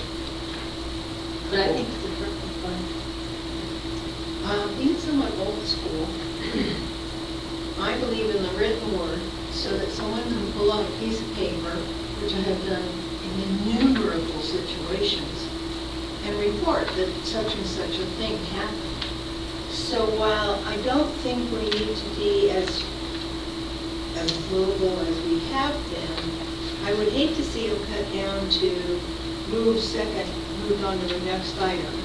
I think it's important that the discussion and how the decision evolved to a certain extent be included in the minutes, so that 15 years from now, someone wants to know, why in the hell did you guys approve a 2-pipe lavabo replacement? There's a reason. You know, you could go back in the minutes and discover the history. And like you said, you read getting up to date to sitting here. So again, I don't have a problem with not as many words as we've been using, but I sure hate to see us cut it down to anything like. Well, yes, so we're not midterm. Yeah, we want to capture the policy reasons for the Right. decision, not the director of IT asked the general manager this question, the general manager Right. responded that. Right. But rather, Director Von Heater felt she voted this way for this reason. Getting to the essence of it. Right. Well, it seems to me like the most obvious thing you could get rid of is the staff presentation that's already in written form in the agenda. Yeah. So why do that? But yeah, like you say, you record why we make decisions. But I also think it's really important that we keep those recorded tapes. We need to have a policy for Yeah. retention. Yeah, that's, Speaking of policy, do we have a policy currently on the types of minutes we're going to keep? It's just, what you have right now is just sort of evolved. What's evolved? I guess we could document your decision in the form of the policy. We had, this was just really what we wanted before. We could document it in the form of the policy. well, because then it ties to all the decisions that could possibly happen in the future. I support brief summary. Action only minutes. I always think somebody's trying to hide the ball. Yeah. I stop a couple of charter school boards because I don't really trust them, and they all use action only minutes and don't record the meetings. So, so long as we record brief summaries. Would you like the policy? That's an intriguing idea. I think It wouldn't so. take us much to draft a policy. Yeah. just I like think it'd be- I think it would be beneficial, especially as we pivot on this. Yeah. Because of the video, and so we tie it all together as to why we did it. And then it will go into the retention phase too. And I just think that it's like the benefits of video.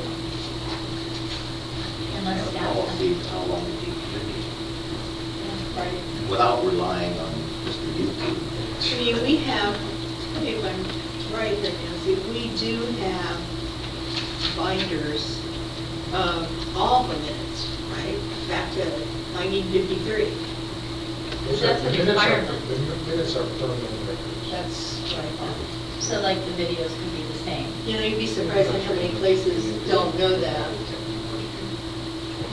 Yeah, but you can change it to, you can adapt the technology. So you don't need them in paper copy if they're scanned in electronic format, but sometimes I think paper's good. I remember walking into a bank several years ago and asking to withdraw some money, and they said I couldn't because their computer was down. And I said, don't you have a printout of, well, we do, but it's from yesterday. They could have, taken money out, they wouldn't know. I spent a long time sitting in that bank arguing because we were going someplace special or I needed the money. I've always remembered that, but I always keep paper backup. I'm not 100% having been hacked and losing so much information. I tend to keep paper copies. Any further discussion? Nope. Yeah, we're looking for a motion. Thank you. No, I'm not Next even up. looking for a motion, Yeah. just, just feedback. Well, I really like the idea of the policy. Yeah, because That'll help. Plus it'll help staff. And it won't be very long. Yeah. last item is 9G, implementation of the new logo. President Duarte, board members, this is a continuation of a rollout of our new logo, and Sue is going to lead you on the way. So you've seen our logo on uniforms, on district vehicles, on a lot of documents on our website. Now the big ticket items. Good news is we have budget for it, and we thought maybe you'd like to see what they're going to look like. So before we do it, this is what we're going to take down right now, the monument sign that blocks your view. We're trying to get out of the driveway and you don't see people coming or whatever. So we get a safety benefit and a new sign, new logo up on the building with our number. We have to put lighting in there, so our guys our electricians will do that. But this will be the sign for the district office. Cool. Okay, next. Now inside, at Georgine, we won't throw that away, I promise. I don't know where it's going. home. Our old beautiful logo will be replaced with, oh, I forgot to mention the materials of the sign outside and in here and on our lectern here. It's brushed aluminum. It's hard to tell because, you know, you paint over it, though you can tell from the words Dublin San Ramon Services District, you see the aluminum, but when you have the paint, it's, you know, the reason for the brushed aluminum, especially outside, it lives probably a longer life in our hot, dry, hot summers than the plastic would. So this is for, you know, our boardroom. And then the next slide shows our lectern. We've never had a logo on our lectern. Woohoo! So, you know, while we're doing, I waited because I knew a new one was coming. I didn't want to waste money on an old one. So brushed aluminum, and it'll be removable because a lot of other groups use this boardroom, so we don't want them using our logo for their whatever, you know. So we'll be able to take it off when this is used, you know, by LAFCO or whoever, whatever group is using it. And yes, we're going to finally update the wall out there. It's been decades. And so this is plastic. This signage will be made out of plastic because it's indoors. It doesn't have the heat to deal with and the sun beating on it and what have you. So it's a little bit less expensive than the brushed aluminum. But, you know, it's all the same colors and, you know, fonts and everything. And last but not least, at our treatment plant, the monument stays the same. We're just replacing the circular part, and we're going to do that with a plastic. It'll adhere to the concrete better, so, you know, that's the plan. Everything else stays the same, we're just replacing a little circular thing. And the DLD site, before you ask, doesn't have a logo, so it's okay as is. So I think this covers the big signage outside and a little bit of inside. So we need to know if it's thumbs up, thumbs down, thumbs sideways. That's awesome. Excellent. And by the way, Joyce did all the work. I'm standing up and talking, Joyce did all the work. Thank you, Joyce. Okay. Well done. Great, thank you. All right, that is the regular board business, so board member items. Rich? What do you? Yeah, I attended CASA.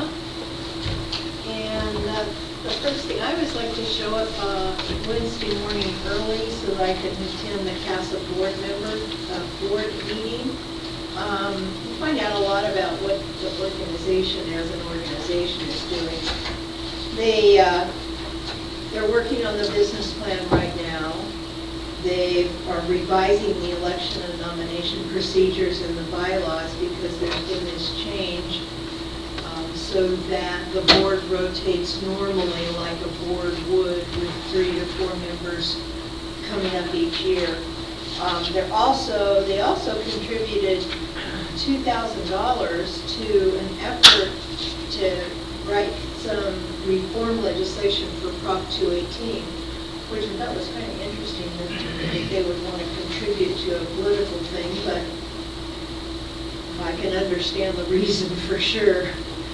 Membership update, they would like us to find agencies around that we know that aren't members and invite them to come to a CASA conference. The policy right now is that they will pay for that individual to come in an effort, of course, to get their membership. So if we know of anyone, I'm going to send off Mr. Smith's name, and I'll get the name of the new person in Livermore so he can be attacked. And this is the time to do it because everybody's doing their budgets right now. So, and then we also had during the convention the Dave 2E meeting where we learned about what's probably going to be the 2 organizations that are going to do the pilot project, not the pilot project, the demonstration project, company called SCFI and Synagro. So so hopefully that, I mean, there's still a lot of, the site hasn't been determined, and, you know, the kinds of issues that'll come up with that locality, there's still a lot being worked on. But it's nice to know that there's two people or two organizations out there, and they sat at the table with us explaining that they're ready to go, that, you know, when we finally decide what we want, they're ready to go.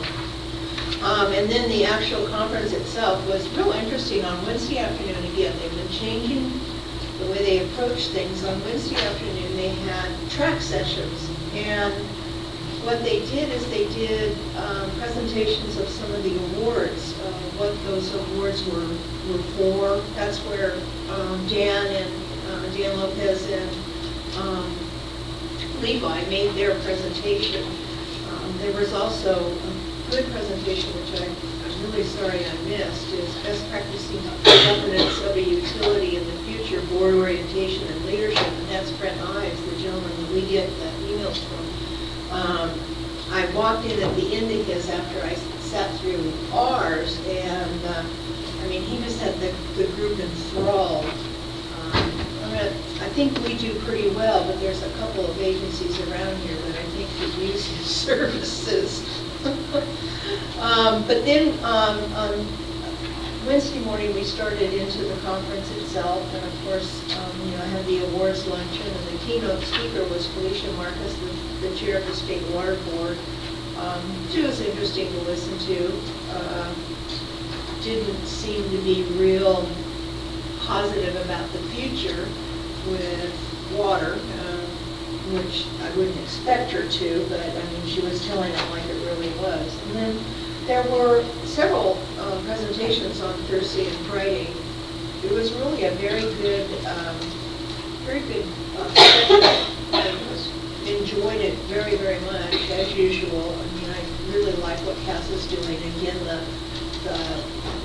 push is to look at all the ways we can use all the resources. You know, there's, again, I've said this before, it's not something you want to get rid of anymore. Everything that comes out of the treatment plant is a resource and needs to be used. And our way of thinking has really changed in that. I think I mentioned at the special districts meeting, we had someone from Stop Waste, and in the county, we're up to like 60% recycling that we're not sending to the landfill.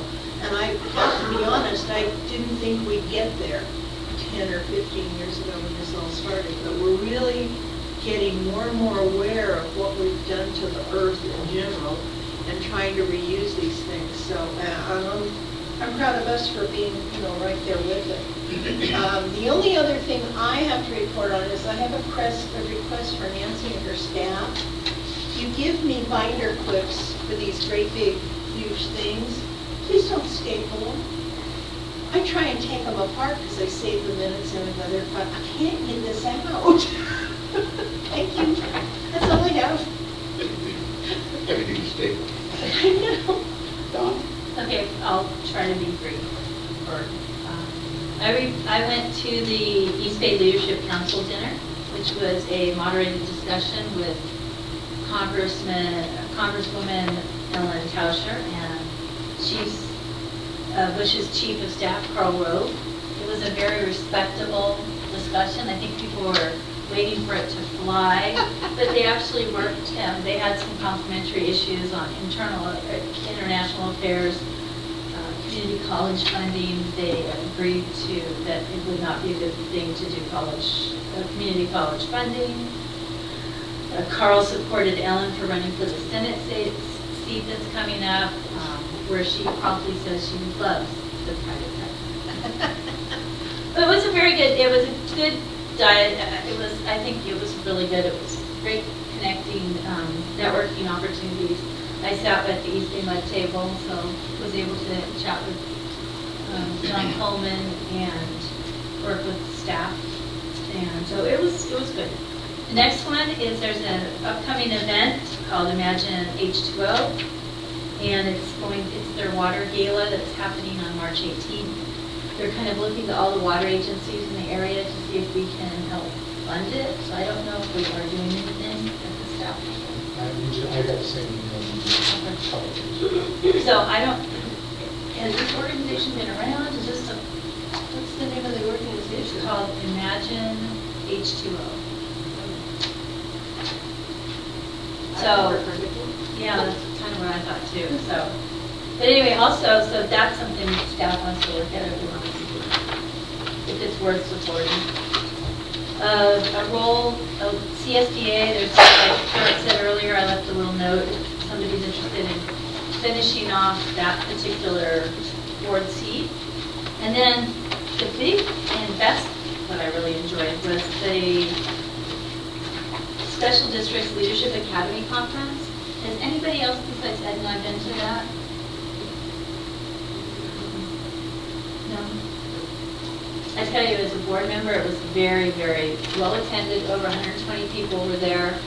Many, I would say a little under half were brand new board members. It was a very, very good conference. It was, they talked about good governance, charting the course, and working in personnel issues, legal issues, financial issues. It was a great opportunity to listen to the various special districts, that, you know, what's going on in fire and how it all relates. Community service districts, lots of water agencies were there. I just felt some of my ahas. Brent Ives was there also, so he had just mentioned that he was at CASA. But I think some of the takeaways was be together but not the same. So I think that's pretty much representing, you know, how our board feels. And that we're all together, but we're all unique, and we all represent different opinions and values, and I think it's really nice. I also noticed one thing was to put our mission and our vision and post our core values within the boardroom. Oh, there it is. But I mean, It's not big enough. It's not big enough. I mean, I think the mission needs to be, this is just a little part. But anyway, so make it a little bit bigger. Yes. No, we're agreeing with you. We can do better. No, I know. Very much if that's something. I think it's, no, but you know, it's like we have such, I used our vision statement as a really good, I felt that we did a really good job, so I told, that was what I shared, how well our stuff is. But let's see, I think given, I was really impressed with how well our agency works, and the policies and the procedures that we put in place, the staff and the professionalism of how this agency runs, the proactive approach, and I think we're the little agency that does. And it just, to me, that's where the little agency that does. Given the recycled water and the car wash, and we always seem to be ahead of the game. So I think that's a real credibility to the board and what the board's done in the past, as well as staff and all the agency staff that make this place run like clockwork. So I would highly recommend, if you had an opportunity to take this class. I know Ed said really high things about it, and I actually went because of his recommendation. I also got some books, and I think these might be good to get for these pamphlets from CSDA, Grassroots Advocacy, Special District Reserve Guidelines. There was a handbook of public officials, which really talks about how to listen and how to respect when people are talking, either the public is talking to us. I think one thing that really hit home was that we are here for the public. We are representing our customers. So when there's issues that come, we have to let them vent, we have to let them talk, and we have to be very respectful of how we address them and our staff and each other. Because I heard some really horrible stories. You know, staff like getting raked over the coals and unappreciated, and customers fighting with boards and staffs, and it was like, no, you know. But I know that we respect each other, and I really appreciate those ground lines, you know, ground rules, because it makes for our ability to make things happen and make the changes and to look forward and to make, you know, have these valuable discussions so we can make the future much better, as we've done with recycled water.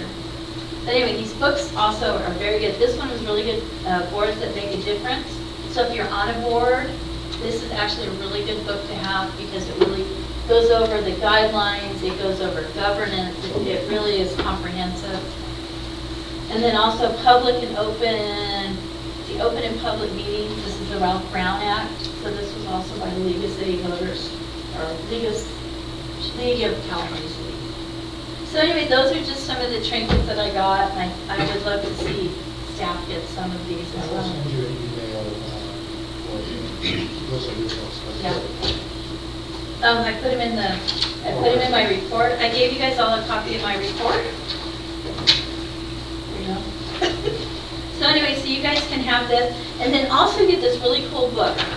So you get this book, it has all sorts of reference material in it. It's gone over in detail. It has sample, red flags, what you can look at when you're going to a district, what are positive indicators, communication and outreach, which I think is really important.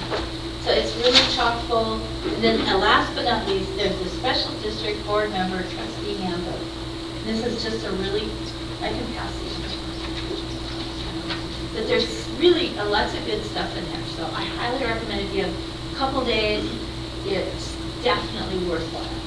And I think for staff, there's a GM leadership training. I don't know if you've been to that. I've gone to 3 or 4 more.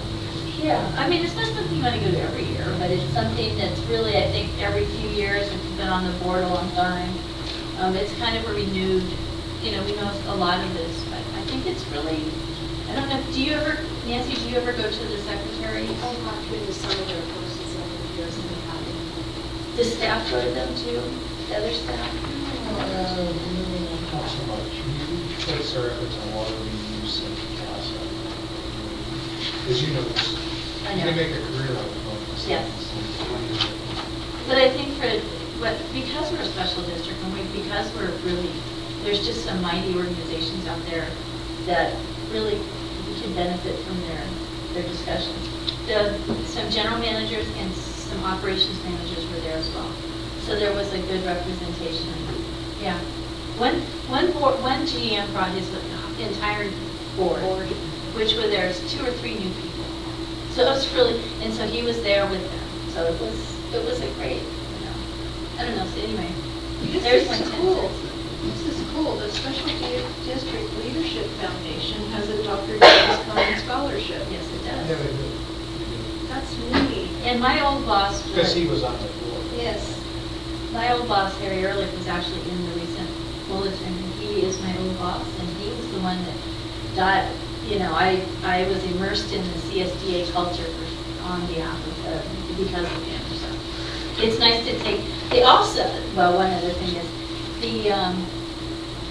the training. There used to be a special district training institute, but it actually combined with CSDA. So there's no more 2 organizations, it's all in one.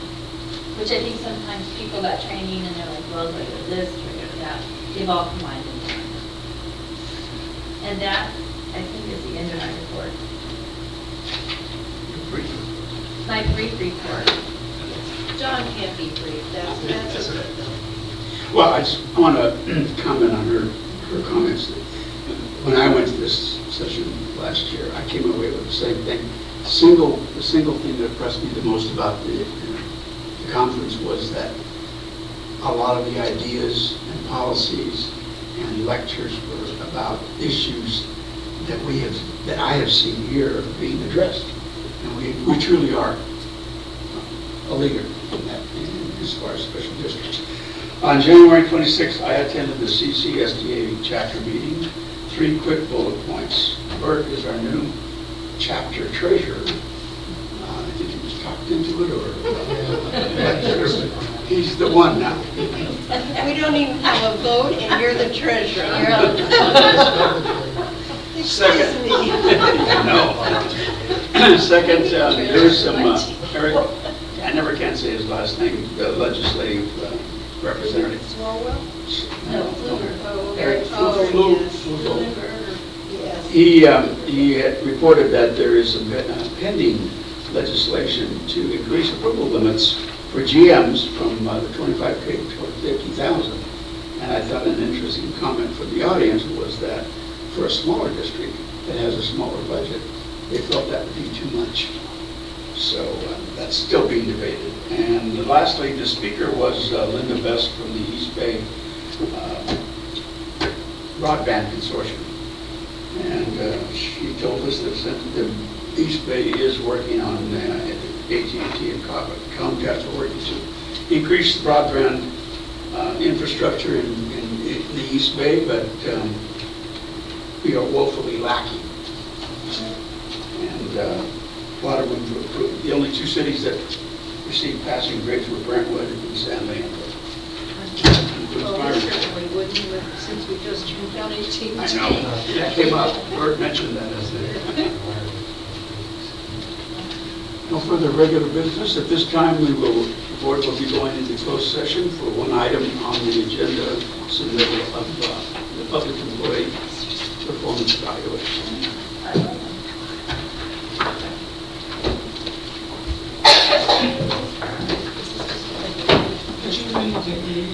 I'm gonna put it in my drawer because everybody at LAFCO reads their agenda and asks me